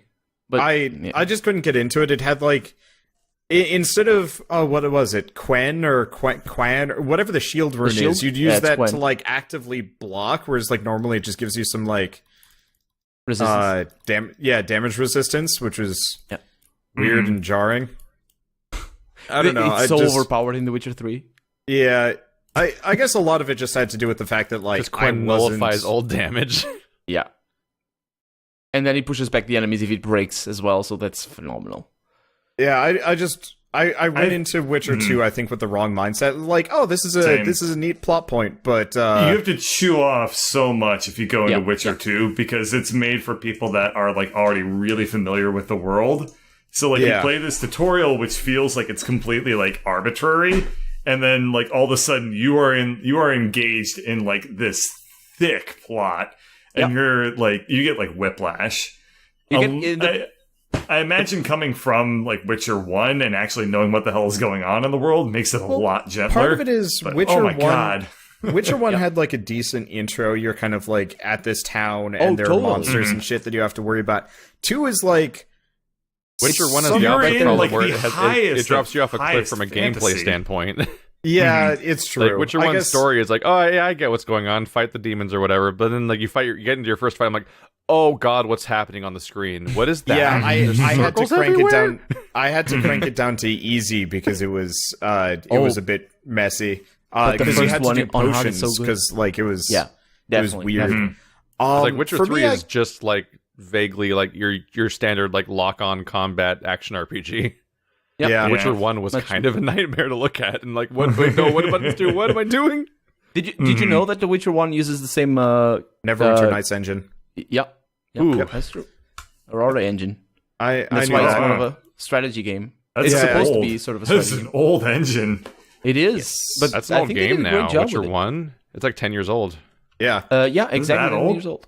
I think it's damn. 2007. Exactly. I guess I didn't find Still, it as... Neverwinter Nights is like older than that. 2003, I believe. Neverwinter Nights was old when Witcher 1 came out. Oh Yeah. Yeah, 4 years. But the graphics, the graphical fidelity, that was the big jump. It was around the Xbox era. Just the, You know, I mean, Witcher with you realize how old Witcher is when you look at images of it and they're in 4:3. Yeah. Oh, yeah. yeah. Pre HD, man. Oh boy. Good times. But so... I guess my problem with Witcher 2 is, like, you have this, like, really good intro sequence, and then it just dumps you off in a town. And... Yeah, and like you're just like immediately chucked into like this high like political intrigue almost type of Exactly. plot, and it's And like there's so I don't many- know who the fuck factions and all anyone that. Yeah. is. Like the lodge, you Yeah. get introduced to new sorceresses that you haven't seen even if you play the Yeah, first and then game. you immediately sleep with them. That was Nah. that was a bit of a rude awakening for Was young Shell me. with you? Oh. No. I Oh, think that I would actually have been really fucking funny if Shell was. You I should think play I- Are Never. you talking about when you find like the gray-haired sorceress and that's like bathing when you first find her and then you end up sleeping with her like after the quest? are we talking Witcher 1, This is 2, two. or I'm 3? thinking. Oh, I Okay, was talking about 3. because Oh. that happens in 1, where you sleep with. yeah, practically everybody. Listen, Was it the Geralt's a redheaded? horn dog. Yeah. Oh, the you sleep redhead, with somebody Abigail. within the first half hour. I think it was the redhead you sleep with. Oh, the This Triss. is- Yeah. That's true. yeah, you sleep with her real soon into that one, and then I think It's you could in also the sleep prologue. with like another witch, and it was weird. And I was like, I think I knew Shell at the time, but I hadn't started You dating hadn't her at this courted her. point. So yeah, so I didn't have to worry about that exactly. But I was playing it in my dorm, and I'm just like, I gotta stop. And then you get a car. I'm playing this for the story. I swear. Witcher 3 actually has a trap waiting for you if you try to Commander Shepard it and sleep with every possible character. Oh Where, yeah. because you eventually sort of get with a certain woman by the end of the game based on what stuff you were doing throughout it. And if you sleep with everybody, then it can go poorly for you because they Yeah. talk to each other and they I all saw- find out. I didn't find out playing, but then I saw a video where it showed. Well, it was clickbait, but it explains why. Oh yeah. And for those that have I guess that's a seen constant that, problem for people. This got brought up during the Persona 5 stuff where people were like, "Oh, I got spoiled by sidebar videos," and like I guess if you're watching Let's Plays or watching anything about any video game ever, like you get spammed The with like titles will stuff about yeah. that gives away every spoiler just like looking at the sidebar. Yeah, actually, I That, take care that made not me to realize spoil I never anything. look. I'm like, Yeah. Else this is is you never watch any Let's Plays anymore, so there's that. I do watch Let's Plays, and also clicking on my own videos just in general, like will also lead Yeah. to stuff being suggested to me based Sure. on those, including my own videos. But I just realized I'm like this idea of being spoiled by the sidebar is like foreign to me because I realized I just never look at it. It's just like it's like advertising in the real world where like you learn to just start filtering things out because it's not the thing you're there for. Doesn't Witcher 2 immediately open with a shot of some character's ass? Yes. Yep, Uh, that's Triss. yeah. Triss's ass. You just finished sleeping with Yeah. her. Nice. Oh Yeah, yeah, it's- I had Meanwhile, totally forgotten Witcher about 3 the like opens with siege. Geralt with like a lobster on his junk. Also nice. It's a weird spider nightmare. Yeah, that's true. But there's also ass as well in The Witcher 3. Yeah, That's now good. that I think of it. But it's not Triss's. Oh. I think The Witcher was always a game I felt that, not for its own benefit, tried to show that it was mature because of sex. It didn't need that, but I think that was always one of the conscious decisions that the design teams of all the three games. That happened with Metro, the second one, and it was painfully awkward. Or Mafia There's this 2. one scene in Metro Last Light where this character that you do end up sleeping with kisses the camera. And it's a first-person game, so it's like they're trying to kiss you, but it's like so weird looking and creepy. And like the worst part is that they can't, it's not a physical camera, so they can't show like the lips actually like hitting anything. So And it she just like sticks her stops. uncanny right in your valley. Yeah, she just sticks her face like kind of really close to the viewing plane and then stops moving. And then I'm Doesn't like, Far Cry 3 do the same thing as well? I don't know, man. Oh yeah. Far Cry 3 God, has it a was sex so scene weird. in it from the first person perspective, and it's God. bonkers. Oh, and the end. Yeah, that's right. I wasn't thinking about the ending. I was thinking about the girlfriend right at the beginning of the game because she hugs the you're right. camera. And it's Yeah. all, oh my god, what's this? I know that Witcher 1 and Mafia 2 both have collectible pinups, and then like Saboteur had a brothel DLC. Wow, that's artistic. Listen, video games are art. Sure. Yes. It's all for the plot, though. It's all the plots. It's all the plot. Yeah, I play Dead or Alive for the plot. Does it have plot? Actually, by 5, I can tell I you think it more about the actually plot of does. Dead or Alive than anyone should be able to. Oh, I would like to hear series about has it, but I also don't actually continuity. give a shit. it shows dedication. The Dead or Alive franchise straight up has continuity from game to game, and it expects you to know what happened in the previous ones in order to understand what happens in the later ones. It's fucking crazy. It also has an age slider. If I am not me. It just turns up the gain axing. Like, to talk about how weird Dead or Alive gets at one point, in Dead or Alive 2, like, there's two characters that are the same character because it's this one because the character gets amnesia in the story and learns a different fighting style. So he's a different playable character with a different name. That's actually kind of a nice touch. That's really cool, actually. There's a character named Hayate, but for a while he's Ein and he knows karate. So you have a karate So he got amnesia copy of and he the knows same karate? character. The less I remember, the better I am at karate. I know kung fu now. No, that's the other. I know kung fu, but it made me lose my ninja. Just popped it right out the other side of that storage space. Yeah. Gotta swap him out Made like me profiles lose my in Mass ninja. Effect. That is That's a quotation. Do we have any viewer questions? yeah. I got one. Okay. We'll see if we answer this one or not. PK Gaming asks, I'm just gonna stream of consciousness this one. If you want to make too horrible read it like a robot. Okay, so I have a simple question to ask you. In any game you played ever, what did you ever just wanted to add to the game? Just like, for example, Dragon's Quest Builders with multiplayer or Scrap with survival. We've waited for like forever for it. Anyway, hope you don't mock me for this because I put some grammar into it. No, that was definitely a lot more better. We can tell what the question was. Yes. Yeah. So basically, what's a mechanic you want adding to a specific game, I guess, or mode or something? I can think The of very plot few to games Final that are. Fantasy 15. Yeah, I was gonna say I can think of very few games that are enhanced by adding mechanics. It's usually taking stuff away that ends up making it better. So I actually have an answer for this, but it already happened. Oh. So I wanted the Typing of the Dead to happen, but for rhythm games. But then Rock of the Dead happened, which is a game where you play as Neil Patrick Harris and Felicia Day, and you play Rob Zombie songs to beat a House of the Dead game, basically. Nice. Like with the Guitar Hero controllers. That's a real game that happened. I'm like, well, I guess I can't ask for this now. That sounds kind of hilarious. It's really neat. It's a very amusing game I can never Let's Play because the entire soundtrack is Rob It's Zombie. all copyright. Yeah. Yeah, that's. Just thinking about. Shoot. You know. Neil Patrick Harris, Felicia Day, and I guess Nathan Fillion. It's kind of interesting seeing where those kind of three went with their careers. I mean, Neil Patrick Harris and Nathan Fillion had already been famous, but like it always feels weird to have like Felicia Day as the third person in that group because she's more of kind of like an internet celebrity. I was gonna say it's usually more like it's nowadays it's usually more like Felicia Day and like Will Wheaton. Yeah, well, And that's maybe the point. Patrick Oswald. For the most Patton part, Oswalt? Felicia Day has gone the route of like the Chris Hardwick, those sorts of people. well, not even like Chris Hardwick. Like for the most part, she's just doing like internet stuff and like kind of web serials. She's not actually doing like any Now any, she's like- in Mystery Science Theater. Oh, really? Huh. She's in Yeah, the she's Mystery the new Science Pearl. Theater 3000 reboot. She and Patton Oswalt are like the villain people. Yeah. I started watching it. I should definitely watch the rest of it. Anyway.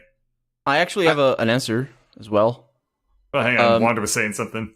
I was just going to say, like, Nathan Fillion is big and famous in like, practically everything now, and so is, well, I guess Neil Patrick Harris, maybe a little bit less so, but it's just interesting seeing... I feel like Neil Patrick Harris is, like, significantly more famous than Nathan Fillion, who is the guy from Castle and Firefly.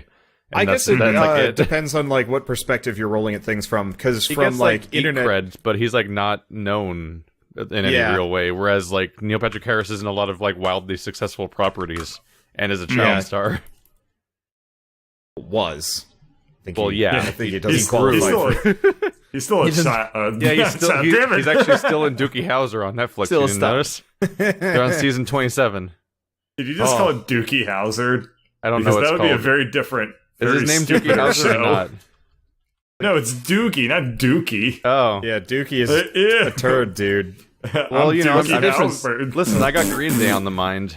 Dookie Howard, proctologist it's a good master. Album. Dookie Howser. God, I was 3 years old when that show ended. I was probably all right. By the way, happy birthday, Keith. Stop. Oh. No. Yes. Yep. Happy birthday. You reminded me. It's your fault. God damn it. I opened this podcast with food sleepies because I just got back from a meal related to that. Mm-hmm. All right, Food sleepies. So Colonel had an answer for the thing. Yes. So a game that I would like to add a feature, we actually talked about it last week, Neo Scavenger, if it had combat and not the one that it has. But that's I guess a lot of games could use multiplayer. Here's what I would say. I would add time travel to Undertale. Restart the game and not kill anybody? Life is Undertale. That is actually allowed in Undertale. No, see, what I would like to do is have it so that you go forward in time to, like 10,000 years in the future when everyone's already dead, and then, like, you just get, like, the dead, you killed everybody anyway cutscene.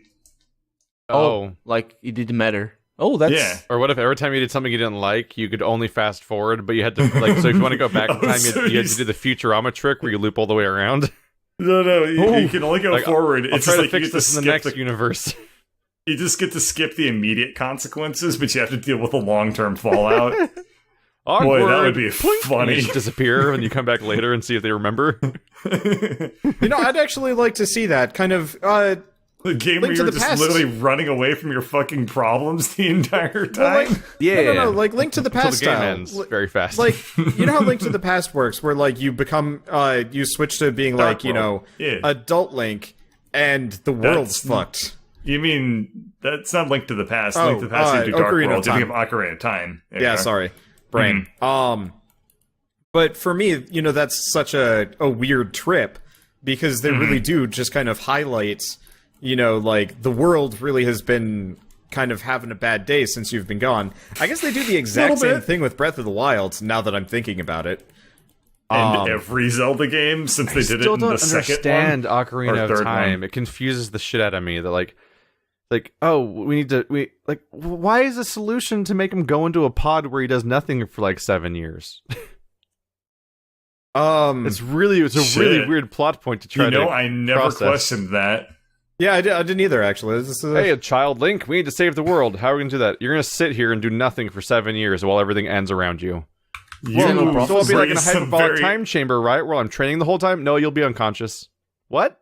There's some very interesting points like that I training actually the whole time. never considered. He just goes into a coma for 7 years. He's the hero of time. He's like weak as shit. He can't even pick up the sword. He's all scrawny. I almost wonder if Breath of the Wild wasn't kind of their response to that.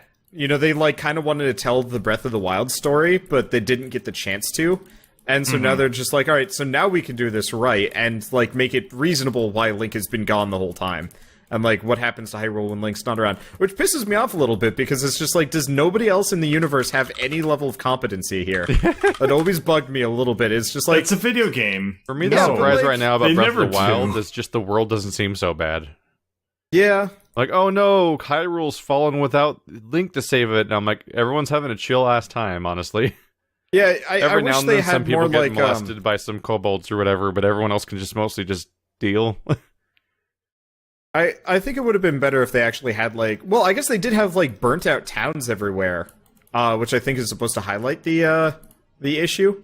Yeah, it But, showed that some places like bad stuff happened at some point, but like it's hard to there's feel like there's urgency when I'm wandering around this world for like 50 episodes, and it's like beautiful meadows and chill villages where everyone's having a swell time.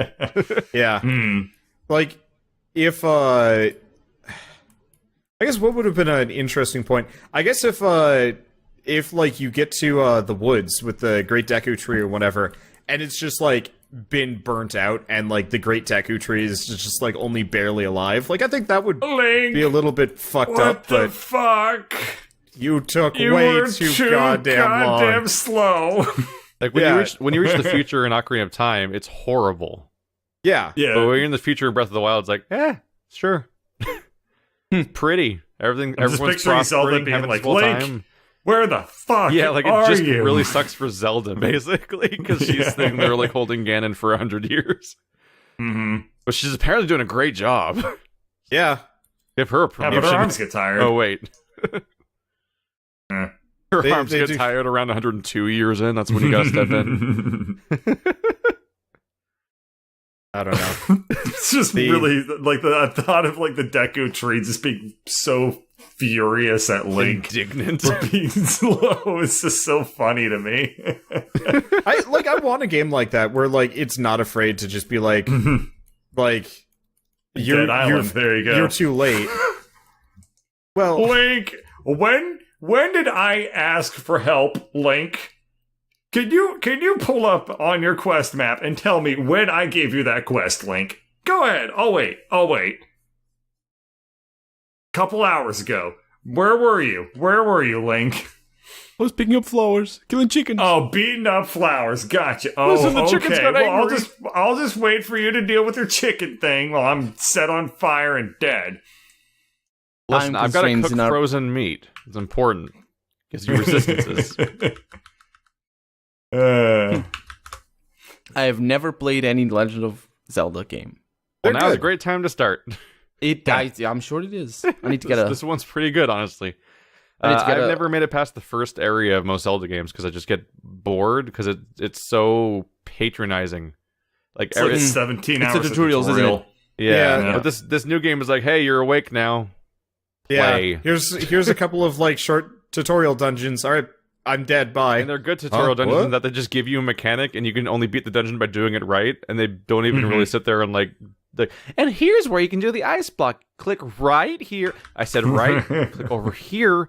No, not over. You can't. No, it doesn't work over there. You can't press the button over there. Come here. And like none of that stuff's happening. It's just like here's a place. You'll figure it out. And you can do them in any order. In fact, Yeah. when you first like what I love about that game, like I could spend so long in the first area because you walk out of the opening tomb where all you had to do was walk forward and climb for a second, just so that they made sure you knew that climbing existed, and then you can just do anything. Like there's 4 shrines you can do in any order. There's like something like 20 Korok seeds jammed in there to find, and I found like several different ones. There's a several ton just like immediately, Yeah. and it's just like it gives fun. you exposure to like every optional mechanic that has nothing to do with the shrines, just everywhere. Like here's an area that's too cold, and here's a boat that you can figure out how to move around. Just throw some Korok leaves around, see if you figure out what those do. Here's a cooking spot you might try doing stuff with.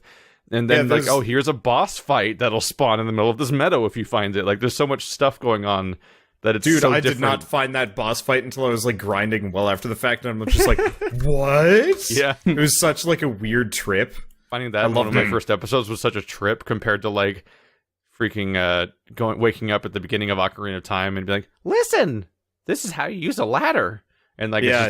it's like a Banjo-Kazooie style circle of tutorials hanging out in the opening area. You just got to go through all of them. Somebody You're not was cool enough. You can go through here. You can't even have a real sword.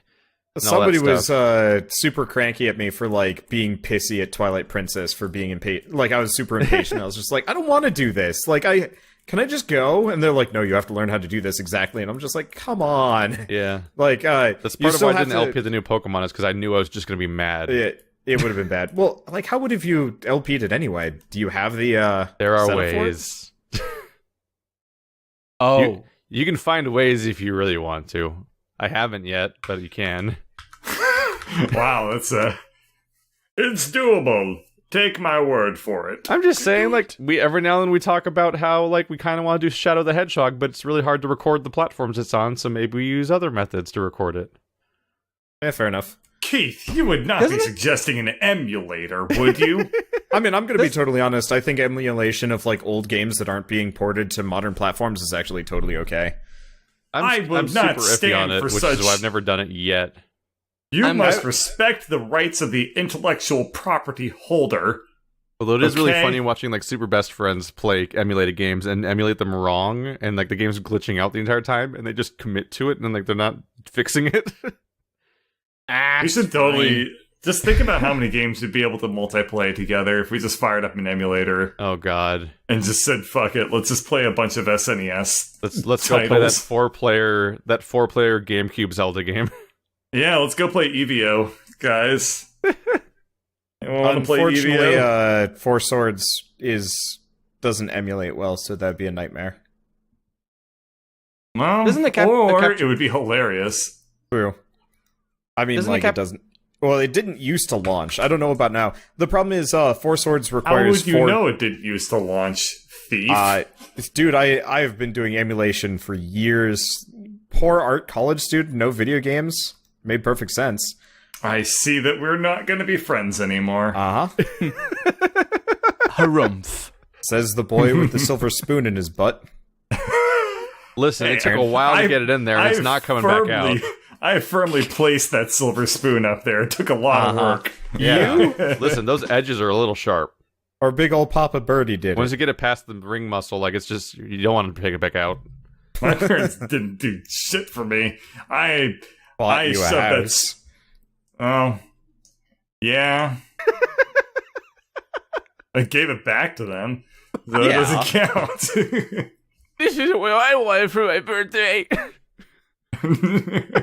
You don't understand. I just want a house because all my friends have houses.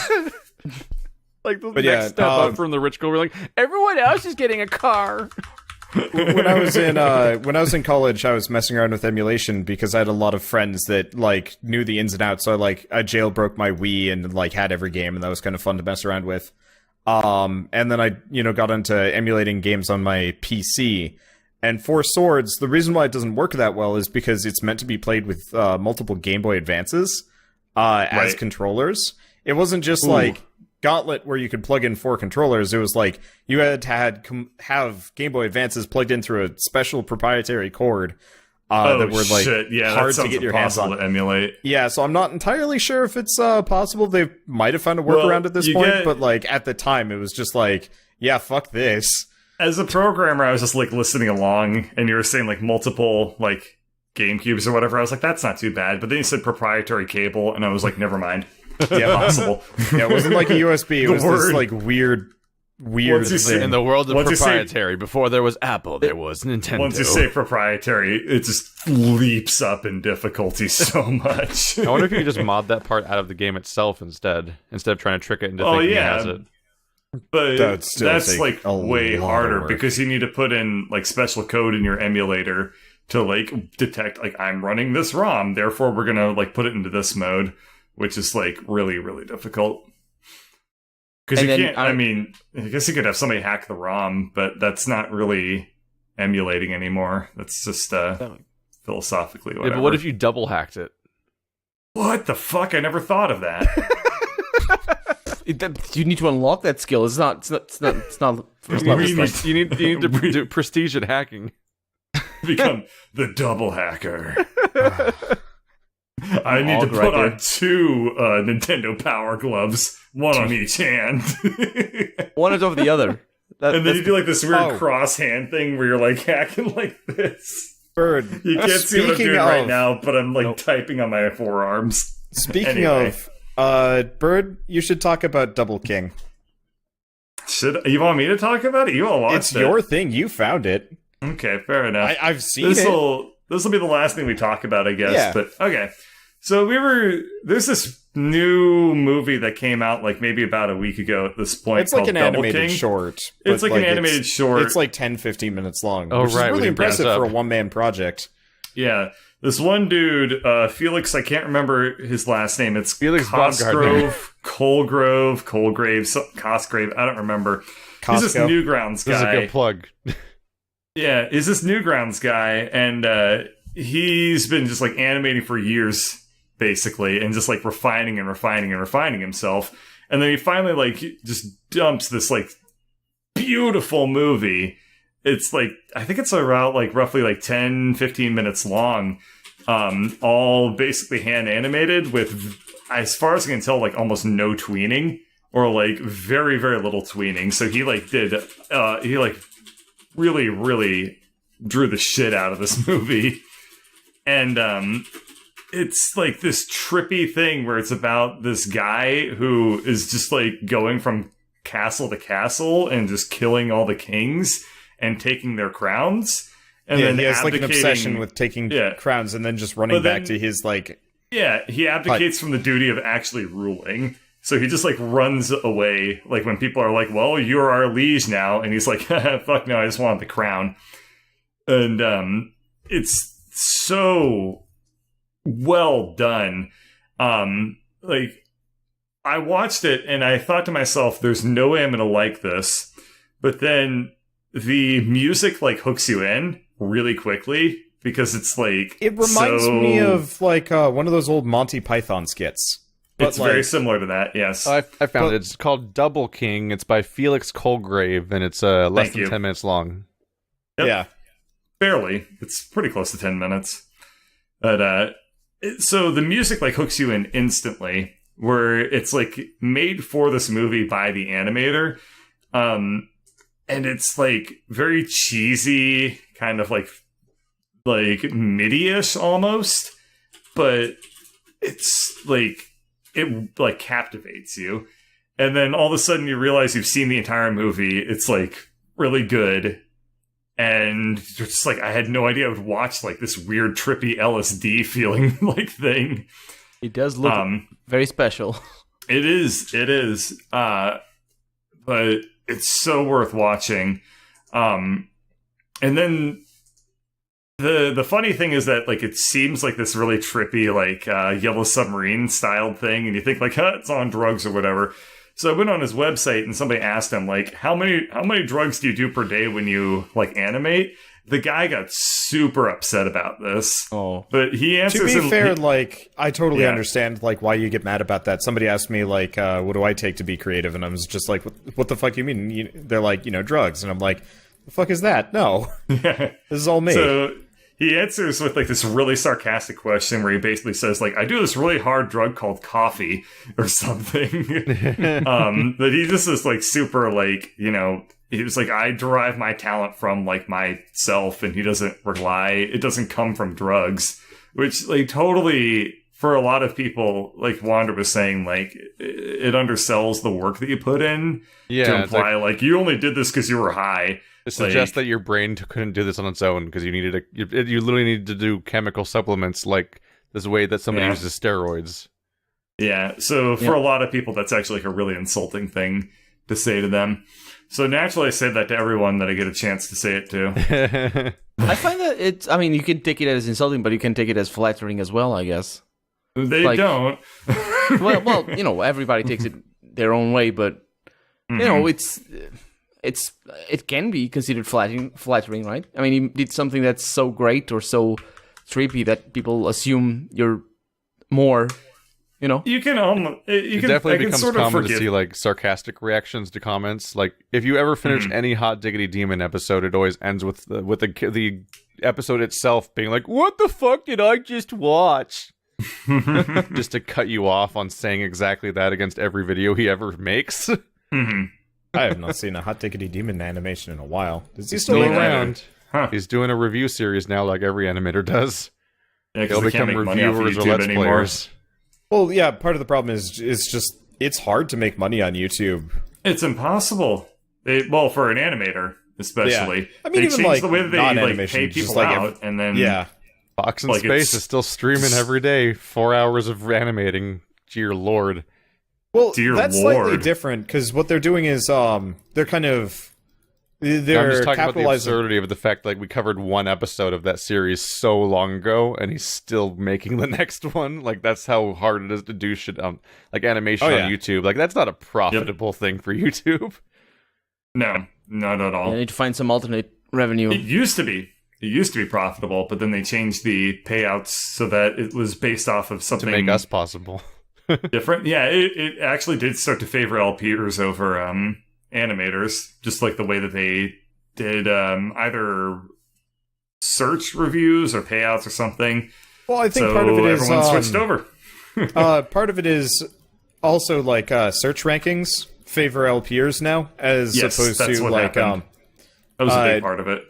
back in like the early days of YouTube, you could put out a video and it would get seen no matter what.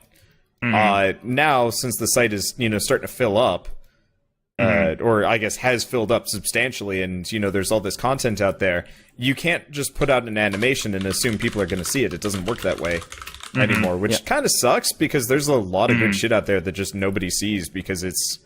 Yep. But Felix, my God, Double King is cool. I heard that he, every song that you hear, not only did he made it to be exactly the length you hear it in the movie. So, a lot of people were like, man, can you hear an extended soundtrack? And he was like, no, it doesn't exist. But that builds up to the greater point of the fact that the timing of this movie is incredible. His comedic timing is like spot on the entire movie, but then just like the music timing, like everything, it's a fascinating video. I mean, I showed it to Ladybird who hates like trippy stuff, and she was like, "That was awesome." So well done. It does look really trippy. It's a little bit more noteworthy than Pikachu on acid. Oh my God, that was a thing. Mind explaining said thing? That's just trippy for trippy's sake. We're just random. Fair enough. Whoa! You just were talking about it which is as a though decent it was chunk of like animation. It's old. It's old. I just I'm never. surprised. Yeah, it's like from the days of YouTube when YouTube was horrible. I was big into like only like 4 Newgrounds, years old. like I don't the like Halo.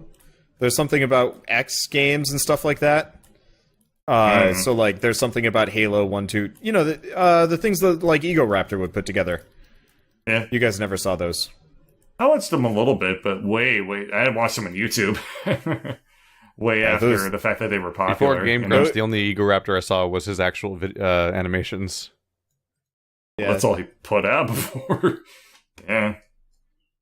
For me, I was a huge Ego Raptor fan. So when he started putting out Let's Plays, it was bizarre because I was just like, what? Well, there's a very funny tweet by Ego Raptor from way before he started Game Grumps, which says something to the effect of, "If I ever start an LP channel, shoot me." Yeah. Well, even after he started Game Grumps, anybody that suggested that he was Let's Player, he get like really pissed at them. And Yeah. I think eventually He's accepted at this point. People just yeah. change. Yeah. Like watching the first Amnesia videos ever made by PewDiePie and talking about like how he'd never want to like overreact or anything, like do these other things. Like he's talking about specifically not doing any of the things that he does now, basically. Yeah, And, did you guys see the weird... did you hear of the like weird PewDiePie stream thing that they did like a couple weeks ago where they were like putting on makeup on some guy and they were like sitting around a couch for multiple hours just talking about inane shit? No, that sounds really, really fucking weird. It was really weird. I only saw it because Sir Crest was like pointing me in that direction, and I was just like, okay, I have to see like why are you reacting to this? And it was this like It was I don't just even a know what it weird was. I'm gonna have to style watch this thing. now. yeah. Something really strange was happening. I was Yeah, just bracing like- for more irritating drama when you said that. No. Yeah, me too. I was No. just like, Yeah. what happened this time? Oh. I was still But yeah. going like Oh, man. crazy. It's not like it's affecting him Well, much. yeah. Yeah.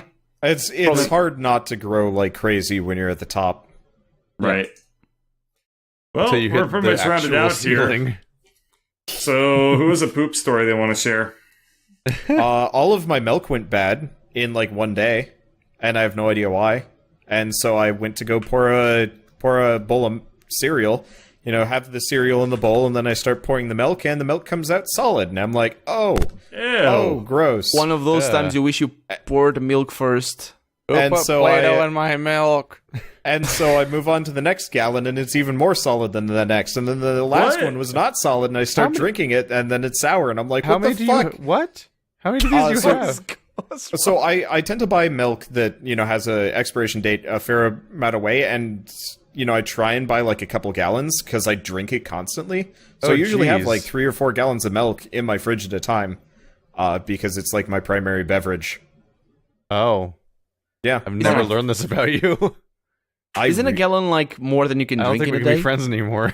No, you can definitely drink a gallon of milk in a day. In fact, you just can't drink it in one sitting because you'll start throwing up all over the place. Yeah. Okay, let me doesn't your stomach fill at some point? If you do it all here's once? the thing. You could totally drink it all in one sitting, Colonel. You just try it. For a little. It's great. Just try. It's do it really upside down. It's really exciting. So, Bird, I don't think you realize we have tried. Oh, you have? I'm speaking from the perspective of having experienced this. Well, you were in a frat, so you did fucking stupid shit every day. Exactly. I don't even didn't drink do it, though, milk did on you? its own ever. I got, I think 3/4 of the way down, and then I was just like, okay, I'm gonna stop, because this is not happening. And my roommate's like, pussy, and then he drank the whole thing and then threw up moments later. Of course. How do you avoid just pooping 4 water? liters. It just reminds me of like the episode of Jackass or whatever, where they tried that challenge, and one of them was coming out pink because they had like stomach bleeding. Yeah. Oh, like that was like you could tell whose puke was which because one of them was different colors. Like Please don't. I actually have a good story. Well, it took a little bit of work, but we finally got a really, really gross internal bleeding story out of it. I have one actually happy thing is that for my the family likes to get together for my birthday and stuff, and I got tired of like family get-togethers on my mom's side in particular just being like a lunch somewhere. So I sprung on everyone the idea of doing an escape room, and none of them had done it before. So I just put a bunch of like 50 and 60-year-olds in an escape room and saw what happened. Turns out escape rooms are really good for like all ages. Like these people who don't play video games and don't solve puzzles and are totally foreign to this concept got really absorbed in the process and like invested in succeeding. And we were only like 2 puzzles away from the ending in that when our hour was up. And like even one of them was like, I don't give a damn if it's over. I need to figure this out. Like, that's cool. That's like funny because that's just like what we do every day. Like I'd recommend. It's like, oh, let's see what the puzzle is. Like if you're out there and there's escape rooms in the area and that are supposed to be good, but you can't get enough like regular friends together for them, maybe try family. Apparently, it's surprisingly neat. Like Now, it went super well. What if I want to do that, but I don't want to support local businesses? Commute a long time. To drive to some other city to do their escape rooms. Just go to whatever other city you like more. No favoritism. Take that. Just one that has economy. escape rooms. All right, so we are Keith Ballard, Wanderbot, Birdcatcher, and Sebastian, and Colonel RPG. I started saying myself again. All of our listen, Sebastian is being Colonel RPG rhyme, so it's fine. Shut up. You can find links to everyone's channels in the description. You can ask us questions at fournerdsquestions@gmail.com, and you can find our SoundCloud at soundcloud.com/fournerds. That's the audio versions of our podcast. And for those of you that are not on my channel in particular, that's where you can find our Ghost in the Shell spoiler cast I recorded with Andrew. That's 2 hours of us tearing into the Ghost in the Shell 2017 movie, which is terrible. But they're How long was the movie? Less than that, I think. Oh, wow. But Bird, you can look at that duration of that recording and see in like the deer in the headlights moment of like what would have happened if you didn't cut us short on Suicide Squad when you did. You could have been in for that long. We turned over every stone. There was nothing left to bitch about. We still had our more. spoiler cast. We definitely had more. Yeah. Need a second take. Suicide Squad is fucked up. It's a real bad movie. Yep. Yep. And Ghost in the Shell's real bad too, but not quite as bad. But it's real bad. Oh boy.